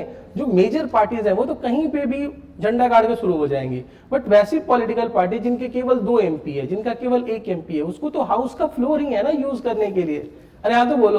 तो उन पार्टीज के लिए पॉलिटिकल मोबिलाइजेशन भी दिक्कत हो जाता है, जिसके चलते सेंट्रलाइजेशन जैसी चीजें, सेंट्रलाइजेशन मतलब कॉन्सेंट्रेशन ऑफ पावर जो है वो बढ़ना शुरू हो जाता है, डाइवर्सिटी वगैरह क्या होता है, डिक्लाइन करना शुरू करता है, लोगों का डिस्ट्रेस बढ़ना शुरू हो जाता है। अरे हाँ ना, देखो पार्लियामेंट जितना प्योर बॉडी है, इंस्टीट्यूशन है, it should have value more than that of a parliament, more than that of a temple बोल लो या रिलीजियस इंस्टीट्यूशन बोल लो। बट आपने सड़क पे बैठे हुए लोगों को गालियां देते हुए सुना है ना, अरे हाँ या ना। अब ये डिस्ट्रस्ट ही तो शो कर रहा है ना, लोगों का जो ट्रस्ट है वो क्या हो रहा है, इरोड करना शुरू कर दिया है। अब एमपीज का जो रिप्रेजेंटेशन का काम है वो मेन फंक्शन है उनका, है ना। हाउस चलेगा ही नहीं तो फंक्शन कैसे करेंगे। कल को अगर ये क्लास बंद होनी शुरू हो गई तो आप पढ़ोगे कैसे, हम पढ़ाएंगे कैसे, ठीक है। एंड लास्ट क्या है, टिट फॉर टैट। 4 दिन पहले हमको गाली दिया था ना, आज तुम सुनेगा, समझ में आया ना। तो 2009 का बदला 2017 में लिया जा रहा है, 2017 का बदला 2027 में लिया जाएगा, समझ में आया। ऐसे ही चलेगा कंट्री। किसी की माँ को गालियां दे दी जा रही हैं, किसी की बहन को गालियां दे दी जा रही हैं, किसी के जीजा जी को गालियां दे दी जा रही हैं, और देश का कोई पूछ ही नहीं रहा है। Everyone is concerned about mother, sister and जीजा जी। कैसे बेहतर करें, सबसे पहले all party parliamentary code of conduct, सबके लिए कोड ऑफ कंडक्ट इंप्लीमेंट करो जो क्लियर हो, एम्बिग्यूअस नहीं हो। दूसरा क्या है, अपोजिशन का ये होता है कि हमें बोलने ही नहीं देते हैं, जिस टॉपिक पे हम डिस्कस करना चाहेंगे वो हमसे डिस्कस ही नहीं करने देते हैं। तो यूके में एक प्रोविजन है कि some days of the sessions are fixed as opposition day, जिसपे वही टॉपिक डिस्कस होगा जो कौन डिसाइड करेगा, अपोजिशन। ले आइए इंडिया में भी वो प्रैक्टिस को हम लोग करते हैं। उसके बाद minimum number of sitting days के लिए आप लॉ बनाइए, आप कम से कम 120 या 150 दिन या 100 दिन आप बैठने का रूल बनाइए ही। आप साल में केवल 60 दिन बैठ रहे हैं, क्या ही काम कर लीजिएगा, समझ में नहीं है ये। और क्या कर सकते हैं, कमिटीज को और स्ट्रेंथन कर सकते हैं। उसके बाद क्या कर सकते हैं, लेजिस्लेटिव कंसल्टेशन वगैरह को बढ़ावा दे सकते हैं। बात समझ में आया, अरे हाँ ना। प्योर मेंस का क्वेश्चन, डेटा भी है, एनालिसिस भी है, इंट्रोडक्शन भी है, कंक्लूजन भी है, चिप के आ जाना। चिप के आना समझते हो ना, कट कॉपी पेस्ट कर दोगे, कहानी समाप्त। M I right? अरे हाँ तो बोल दो। देन 2 टॉपिक है हमारे पास, थोड़ा ज्यादा टॉपिक हो गया, ठीक है। क्लास 9:30 से किसकी किसकी है? किसी की नहीं।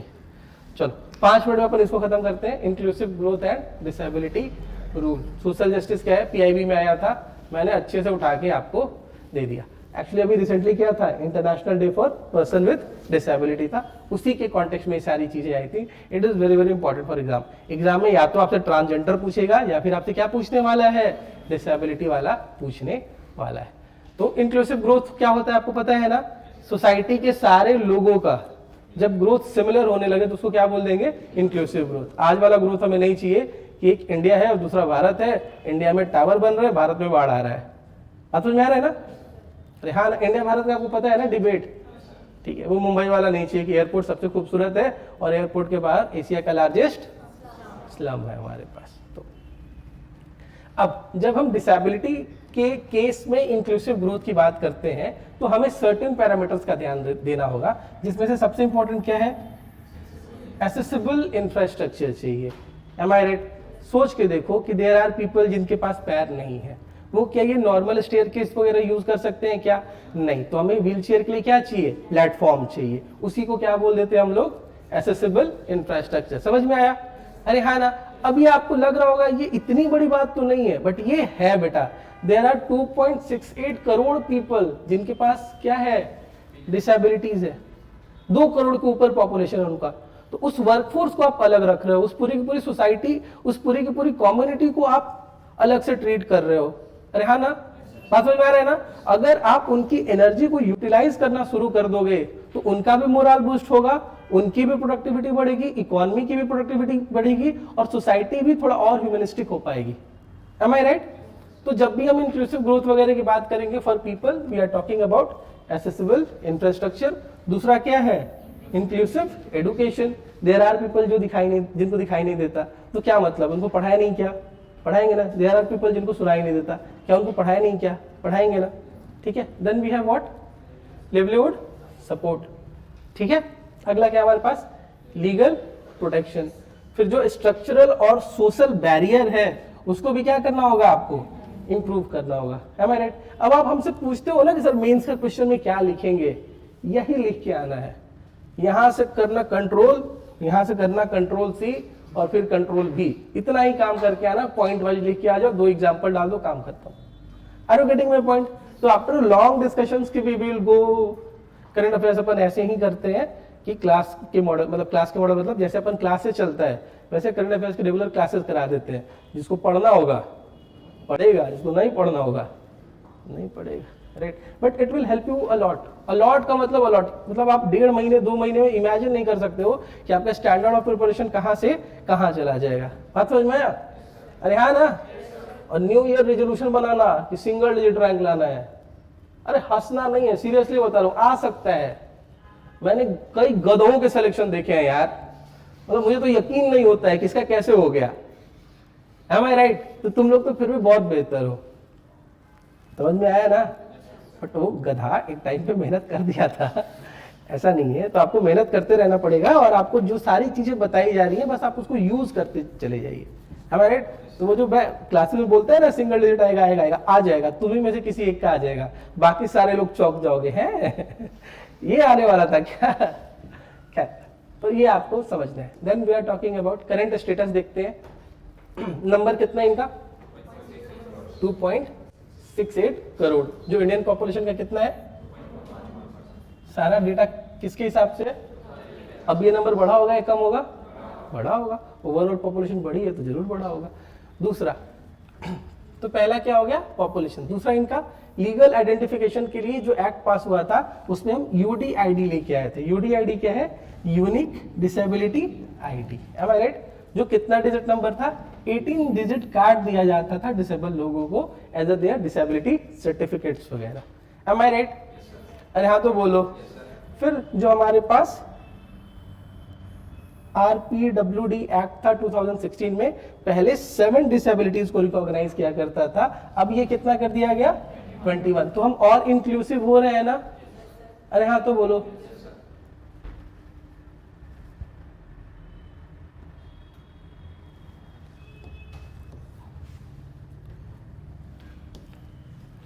देन क्यों चाहिए इंक्लूसिव ग्रोथ? रीजन क्या है? तो सबसे पहला रीजन क्या है? Human capital and productivity, use करते हैं इनको वर्कफोर्स वगैरह में।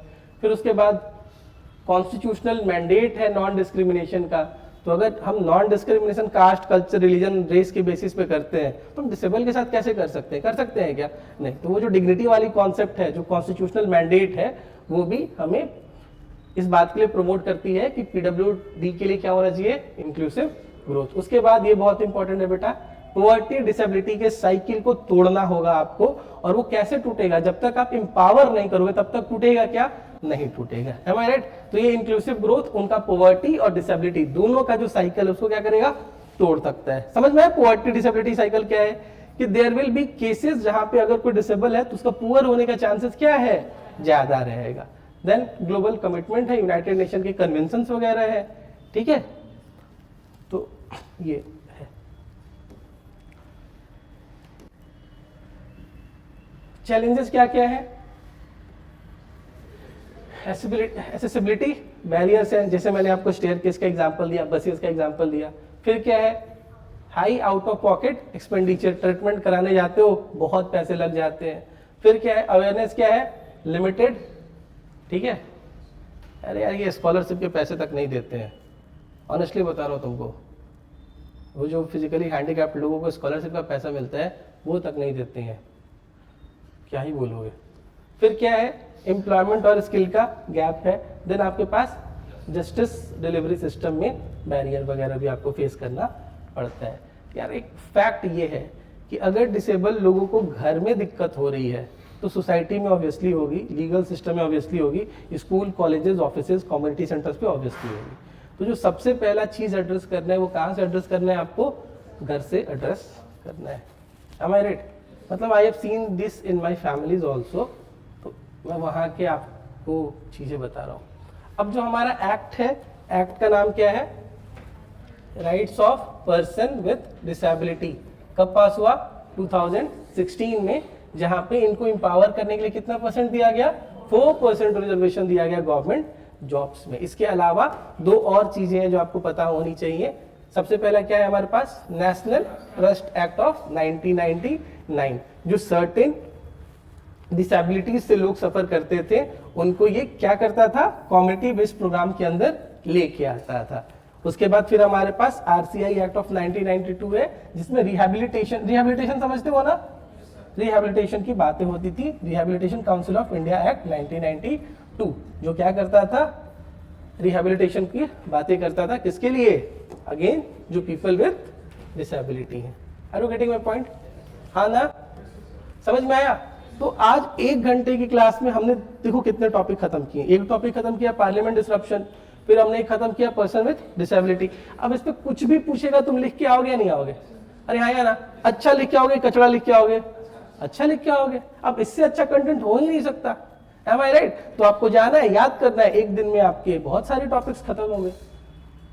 जो हम लोग क्लासरूम में डिस्कस करते थे यही तो पर्पस था ना हमारा, कि अगर आप 9 एडिटोरियल पढ़ के आए हो तो एक दिन में कितने टॉपिक्स खत्म हो गए? 9 टॉपिक्स खत्म हो गए। बहुत सी स्कीम्स है जिसमें से सबसे इंपॉर्टेंट क्या है? सुगम भारत अभियान। फिर क्या है? UDID project. फिर क्या है? एडीआईपी स्कीम्स वगैरह। एडीआईपी क्या है? असिस्टेंस देना है। किसको असिस्टेंस देना है बेटा? डिसेबल पर्संस को। किसके लिए? Purchase fittings of aids and applications. वो जो ईयर वगैरह में, विजन वगैरह के लिए यूज करते हैं ना, उसी को बोलते हैं। बात समझ में आया? अरे हाँ या ना? इंडियन कॉन्स्टिट्यूशन में जो सोशल जस्टिस का कॉन्सेप्ट है वो सेंट्रल है। तो जब भी आप वर्नरेबल सेक्शन, चाहे वो वुमेन हो, चिल्ड्रन हो, फिजिकली हैंडीकैप्ड हो, ट्रांसजेंडर हो, जब आप उनको एम्पावर करते हो तो आप क्या प्रमोट कर रहे हो? Social justice. M I right? अरे हाँ ना? चलिए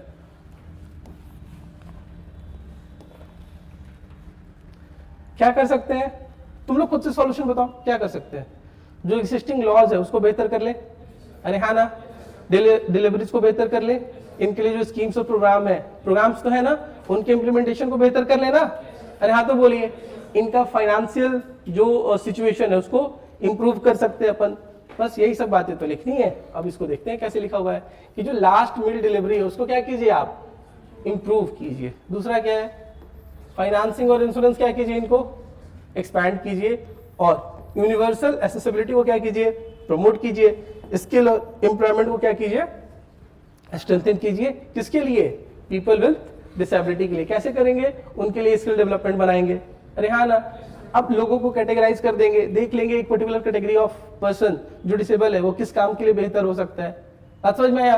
बहुत लोग क्रिएटिव होते हैं, उस एनर्जी को अपन यूज कर सकते हैं।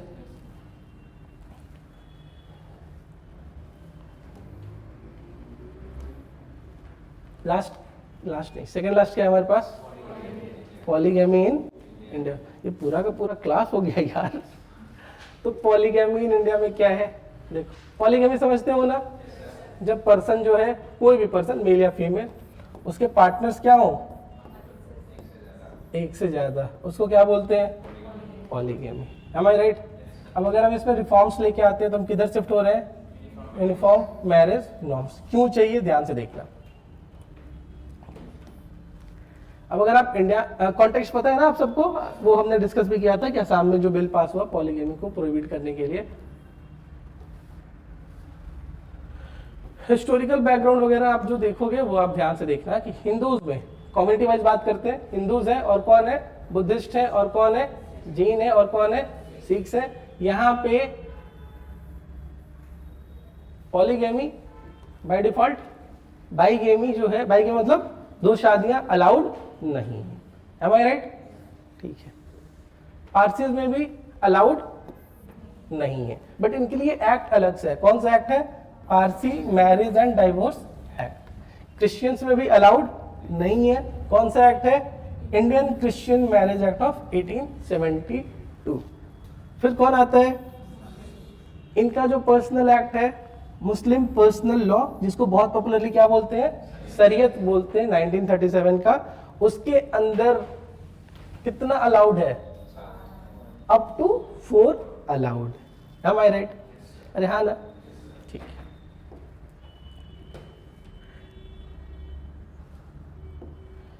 मैं आपको एक कॉन्सेप्ट बता रहा हूं यूनिफॉर्म सिविल कोड का। यूनिफॉर्म सिविल कोड का कॉन्सेप्ट पता है क्या कहता है, अगर आपने किसी का मर्डर किया तो मान लो कि 10 साल का जेल है। अगर आप हिंदू हो तो कितने साल के लिए जेल जाओगे, खुद के सेंस से बताओ कितने साल के लिए जाओगे। अगर आप मुस्लिम हो तो, क्रिश्चियन हो तो, पारसी हो तो, जैन हो तो, बुद्धिस्ट हो तो, इसका मतलब जो क्रिमिनल लॉज है, उस क्रिमिनल लॉज में हमारे पास क्या है, यूनिफॉर्म है ना। अरे हाँ या ना, जो आईपीसी था या आज के टाइम में जो बीएनएस वगैरह है वो सब क्या है, यूनिफॉर्म है ना। कास्ट कल्चर रिलीजन बेस्ड है क्या, नहीं है। बट जो हमारा सिविल लॉ है, सिविल लॉ का मतलब जो पर्सनल लॉ है, पर्सनल लॉ क्या होता है, मैरिजेस हो गया, डाइवोर्स हो गया, ट्रांसफर ऑफ प्रॉपर्टी हो गया, उसमें हर कम्युनिटी का अपना अपना इंडिपेंडेंट लॉ है। जैसे हिंदूज के लिए अलग लॉ है, मुस्लिम्स के लिए अलग है, क्रिश्चियन जैन पारसीज के लिए अलग लॉ है। बात समझ में आया बेटा, अरे हाँ या ना। तो मैरिज क्रिमिनल है या सिविल है, पर्सनल है ना, अरे हाँ या ना। तो उसी केस में अपन बात कर रहे थे। तो यूनिफॉर्म सिविल कोड के में हम क्या करते हैं कि जिस तरह से हमारा जो क्रिमिनल ऑफेंस है, क्रिमिनल लॉज है जो यूनिफॉर्म है, बिल्कुल वैसे marriage related, divorce related, property related अगर लॉ सारे सिटीजन्स के लिए क्या कर दिया आपने, यूनिफॉर्म, उसी को क्या बोल देते हैं, यूनिफॉर्म सिविल कोड।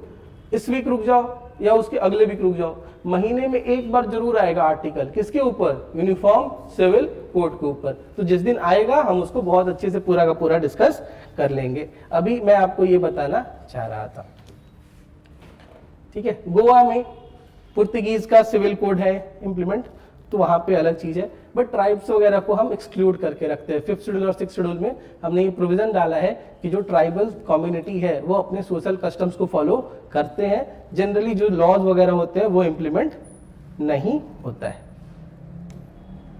फिर उत्तराखंड में ऑलरेडी हमने देखा कि पॉलीगेमी को क्या कर दिया गया, प्रोहिबिट कर दिया गया, बट अगेन किसको एक्सक्लूड रखा गया, ट्राइब्स को एक्सक्लूड रखा गया। फिर हमारे असम में लॉ आया जिसमें क्या प्रोहिबिट किया गया, पॉलीगैमी को प्रोहिबिट किया गया। कितने साल की सजा है, 7 to 10। इलेक्शंस में भी आपको नहीं पार्टिसिपेट होने देंगे और गवर्नमेंट जॉब्स में भी नहीं होने देंगे। बट अगेन जो 6 शेड्यूल के रीजन्स हैं, जो ट्राइबल एरियाज है, उसको क्या करके रखा गया है, एक्सक्लूड करके रखा गया है। Am I right? फायदा क्या है, जेंडर जस्टिस, अरे हाँ या ना, लिख सकते हैं, लिखने में क्या जा रहा है। दूसरा, we are moving towards uniform civil codes वगैरह, ठीक है। फिर क्या है, उसके बाद माइनॉरिटी राइट्स वगैरह पे इम्प्लीकेशंस वगैरह हो सकते हैं। Maybe there will be some community जिनको लगता होगा हमारी आइडेंटिटी क्राइसिस की तरफ अपन जा रहे हैं, बात समझ में आया नहीं है। Maybe there will be some person जो सोच रहे होंगे कि स्टेट क्यों इंटरवीन कर रही है, तो मेरा पर्सनल राइट हो सकता है। तो ये बहुत से ऐसे डायमेंशंस हैं जो अभी धीरे धीरे डेवलप होंगे, बहुत ज्यादा इंपॉर्टेंट नहीं है, जितना हमने पढ़ा था उतना सफिशिएंट है। बात समझ में आया?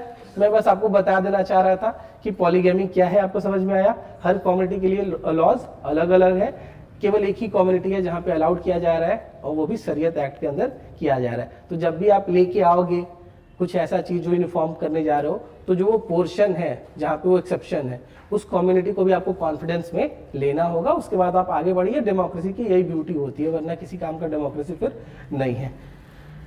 Last topic of the day क्या है हमारा, एनिमल रिप्रेजेंटेशन। एनिमल का रिप्रेजेंटेशन अपन देख लेते हैं। रिसेंटली बहुत ज्यादा न्यूज में था 4-5 महीनों से, जिसमें से सबसे पहला सुप्रीम कोर्ट का जो जजमेंट था इसके ऊपर, स्ट्रीट डॉग्स, ठीक है, उनके ऊपर जो जजमेंट था, बेताज सड़क के बादशाह, Haryana, no toll tax, no road tax, सारी रोड, ठीक है।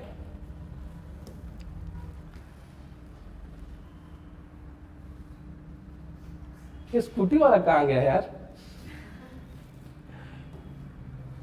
चल अब समझते हैं कि बहुत इंपॉर्टेंट है बेटा, very very important for your ethics वाला part, very very important for your paper 2 वाला पार्ट।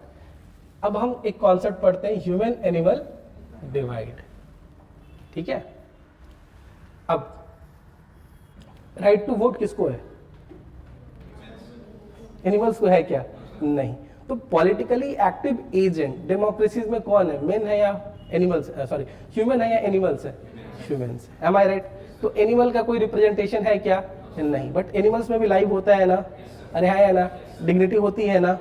बोलो, क्या civilize society cruelty towards animal को प्रोटेक्ट कर, क्रुएलिटी टुवर्ड्स एनिमल को प्रमोट कर सकती है क्या? नहीं कर सकती है। Am I right? तो उसी को एड्रेस करने के लिए हम ये सारे कॉन्सेप्ट को डिवाइड करेंगे, डिस्कस करेंगे। तो सबसे पहला, पॉलिटिकल सब्जेक्ट केवल और केवल कौन है? ह्यूमन बीइंग्स है। एनिमल्स क्या है? Non political, non rational entities है डेमोक्रेसीज में। M I right? अगर इनकी ट्रीटमेंट अच्छी हो रही है, बुरी हो रही है, किस पे डिपेंड करता है? ह्यूमन बीइंग्स के ऊपर डिपेंड करता है। आज भी अगर आप देखोगे तो लीगली इनको क्या माना जाता है कि एनिमल्स आर प्रॉपर्टी।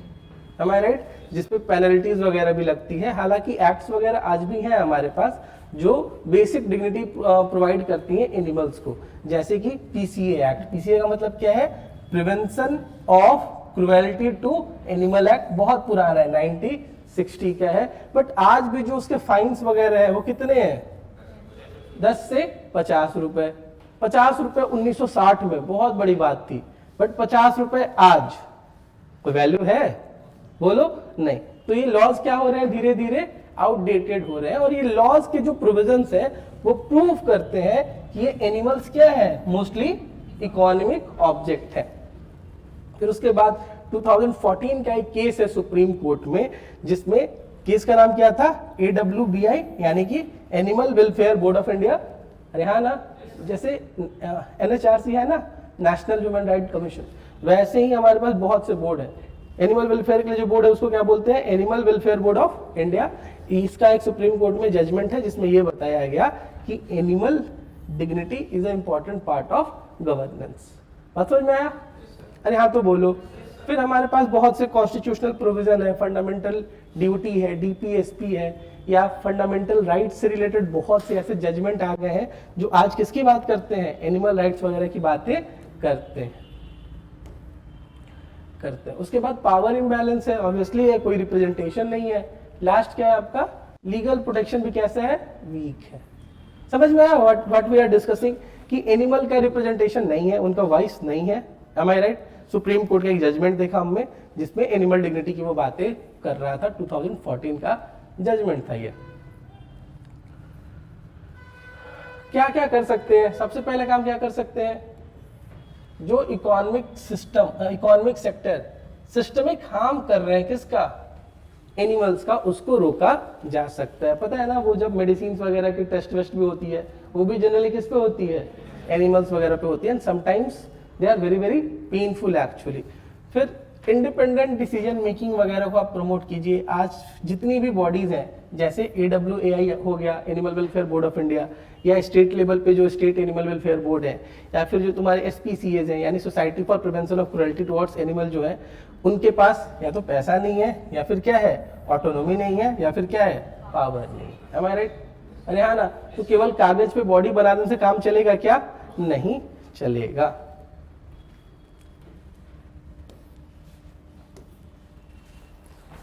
चैलेंजेस क्या क्या है, आप लोग को अभी तक पता चल गया होगा। सबसे पहला चैलेंज क्या है, आउटडेटेड लॉज, 1960 का लॉ आप अभी चला रहे हो। दूसरा क्या है, फार्मिंग सिस्टम भी क्या है, एक्सप्लॉयटेटिव है। आज भी फार्मिंग में बहुत से, जैसे अगर आप इंडिया का लाइव स्टॉक का नंबर देखोगे तो बहुत बड़ा है, कितना है, 536 मिलियन। M I right? अब यहाँ पे क्या उनको अच्छे से रखा जा रहा है कि नहीं रखा जा रहा है, उनके लिए क्रुएल्टी वगैरह जैसी चीजें तो नहीं हो रही हैं, ये सारी चीजें हमें देखना पड़ेगा। आप एनिमल्स का मिसट्रीटमेंट देख सकते हो ना, अरे हाँ या ना, तो उसी से रिलेटेड ये सारी चीजें हैं।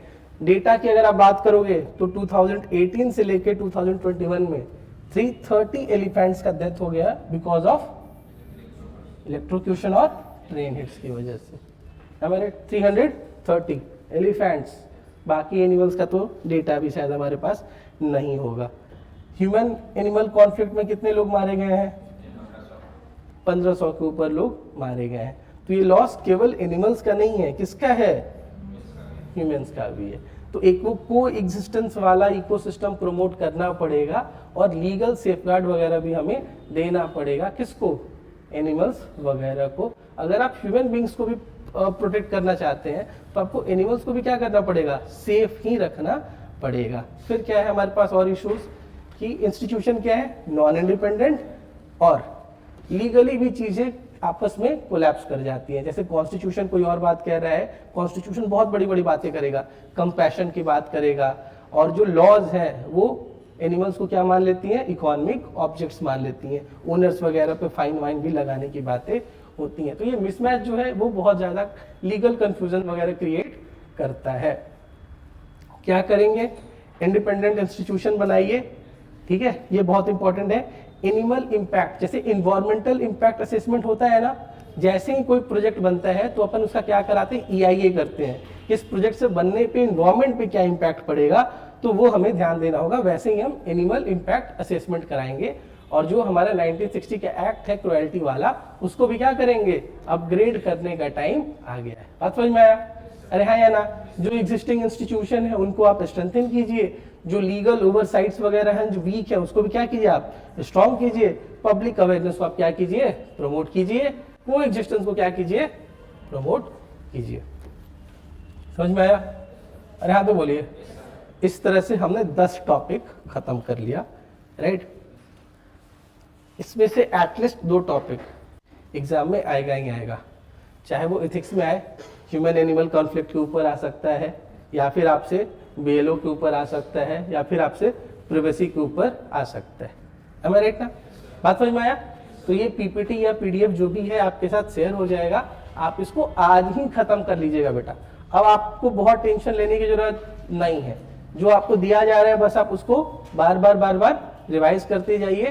कल you will have current affairs of economy, am I right, ठीक है ना। प्रशांत सर आएंगे और आपसे जो वीक का पूरा इकोनॉमी का टॉपिक होगा वो आपसे डिस्कस करेंगे। मेंटेन योर नोट्स सेपरेटली, अगर व्हाट्सएप ग्रुप बना सकते हो अपना तो व्हाट्सएप ग्रुप बना, व्हाट्सएप में ही रख लो उसको, टेलीग्राम में सेव करना है टेलीग्राम में ही सेव कर लो, बट सब कुछ एकदम स्ट्रीमलाइन होना चाहिए। लैपटॉप में फोल्डर बनाना है लैपटॉप में फोल्डर बना लो, बट सब कुछ कैसा होना चाहिए, स्ट्रीमलाइन। तो अब आपका केवल 2 काम है। पहला काम क्या है, करंट अफेयर्स की क्लासेस, दूसरा क्या है आपकी फाउंडेशन की क्लासेस, एंड इसके अलावा क्या करना है आपको दिन भर, रिविजन। मे बी मैक्सिमम 2 घंटे करंट अफेयर्स, इससे ज्यादा तो नहीं होगा। क्लास और रिवीजन लेके 2 घंटे से ज्यादा नहीं लगेगा, और 3 घंटे आपका फाउंडेशन की क्लास और रिवीजन, 5 घंटा। उसके बाद भी आपको 5 से 6 घंटे पर डे बचेगा। धुआं उड़ा दो, आग लगा दो एकदम। बात समझ में आया? And we will continue the classes. आप लोग आते रहना, धीरे धीरे ठंड बढ़ेगी, ठंड कम भी हो जाएगी, धीरे धीरे क्लास के लोग भी घटेंगे, बट जो भी लोग लास्ट में बच जाएंगे उनका नाम आपको मेरिट लिस्ट में देखने को मिल जाएगा। उसमें से आधे लोगों का तो नाम मेरिट लिस्ट में देखने को पक्का मिल जाएगा। बात समझ में आया? अरे आया ना? तो कुछ दिन है, खुद को पुश कर लो, फिर जैसे जैसे प्रीलिम्स आएगा, हमारा प्रीलिम्स का क्रैश कोर्स भी आएगा, तो मैं नहीं चाहता कि 3 महीने बाद 2 महीने बाद जब प्रीलिम्स का क्रैश कोर्स स्टार्ट हो उस केस में आप परेशान होना शुरू हो जाओ कि अब क्या करें, करंट अफेयर्स भी पेंडिंग है मेरा 1 साल से। बात समझ में आ रही नहीं आ रही? अरे हाँ या ना? मेंस का जब एग्जाम है तब तुम परेशान होगे, हमने कुछ पढ़ा ही नहीं, हम लिखेंगे क्या? तो जो आपको पढ़ाया गया आज, उसी चीज को आपको क्या करना है, लिखना है। Am I right? The objective of these classes, current affairs की क्लासेस, इज नॉट कि खाना पूर्ति कर दें, इट्स कि आपका प्रीलिम्स का सवाल गलत नहीं हो, इट्स कि आपका मेंस में आपको लिखने आए। अब एनिमल राइट के ऊपर अगर क्वेश्चन पूछेगा तो आपके पास वैल्यू एडिशन भी है ना, उसमें इंट्रोडक्शन भी है ना, कंक्लूजन भी है ना। पार्लियामेंट डिसरप्शन के ऊपर अगर क्वेश्चन पूछेगा, इंट्रो है, कंटेंट है, फैक्ट है, पॉइंट्स है, वे फॉरवर्ड है, कंक्लूजन है, लिख लोगे ना। डिजिटल गवर्नेंस के ऊपर अगर क्वेश्चन पूछेगा तो लिख लोगे या नहीं लिखोगे? है ना? समझ में आया? अगले 2 मिनट तुम्हारे जो डाउट्स हैं ले लेंगे, उसके बाद we will be done and dusted. 1 week सोचना ही नहीं है पॉलिटी का, current affairs. Am I right? समझ में आया? और जो क्लासेस में हम लोग न्यूज़पेपर डिस्कस करते थे वो अपन कंटिन्यू रखेंगे, बट थोड़ा सा उसका ड्यूरेशन कम कर लेंगे, ठीक है? अभी आपको संचार सारथी सब कुछ समझ में आया होगा। बात समझ में आया? अब आप रोज एडिटोरियल पढ़िएगा, 1 वीक मंडे टू सैटरडे आप एडिटोरियल पढ़िएगा, उसी एडिटोरियल के बेसिस पे पॉलिटी का करंट अफेयर्स बनेगा, इकोनॉमी का करंट अफेयर्स बनेगा, तो आपको बेहतर समझ में आएगा ना? अरे आया ना? बहुत सिंपल है प्रिपरेशन, तुम इसको कॉम्प्लेक्स मत करो। M I right? ठीक है? कोई डाउट है किसी भी टॉपिक में? पढ़ लेना, कोई भी डाउट होती है 1 सप्ताह टाइम है तुम्हारे पास, जब भी पूछना हो पूछ लेना। है राइट? बट कोशिश ये करना कि अगले पॉलिटी के क्लास के पहले, अगले पॉलिटी के करंट अफेयर्स के पहले तुम्हारा करंट अफेयर्स पॉलिटी का कंप्लीट होना चाहिए, ये वाला। ठीक है? हम पिछले 1 साल का भी करंट अफेयर्स धीरे धीरे करके उसको कवर करेंगे। आपको बहुत ज्यादा टेंशन लेने की जरूरत नहीं है। थैंक यू बोलो। चलो काम खत्म हो गया।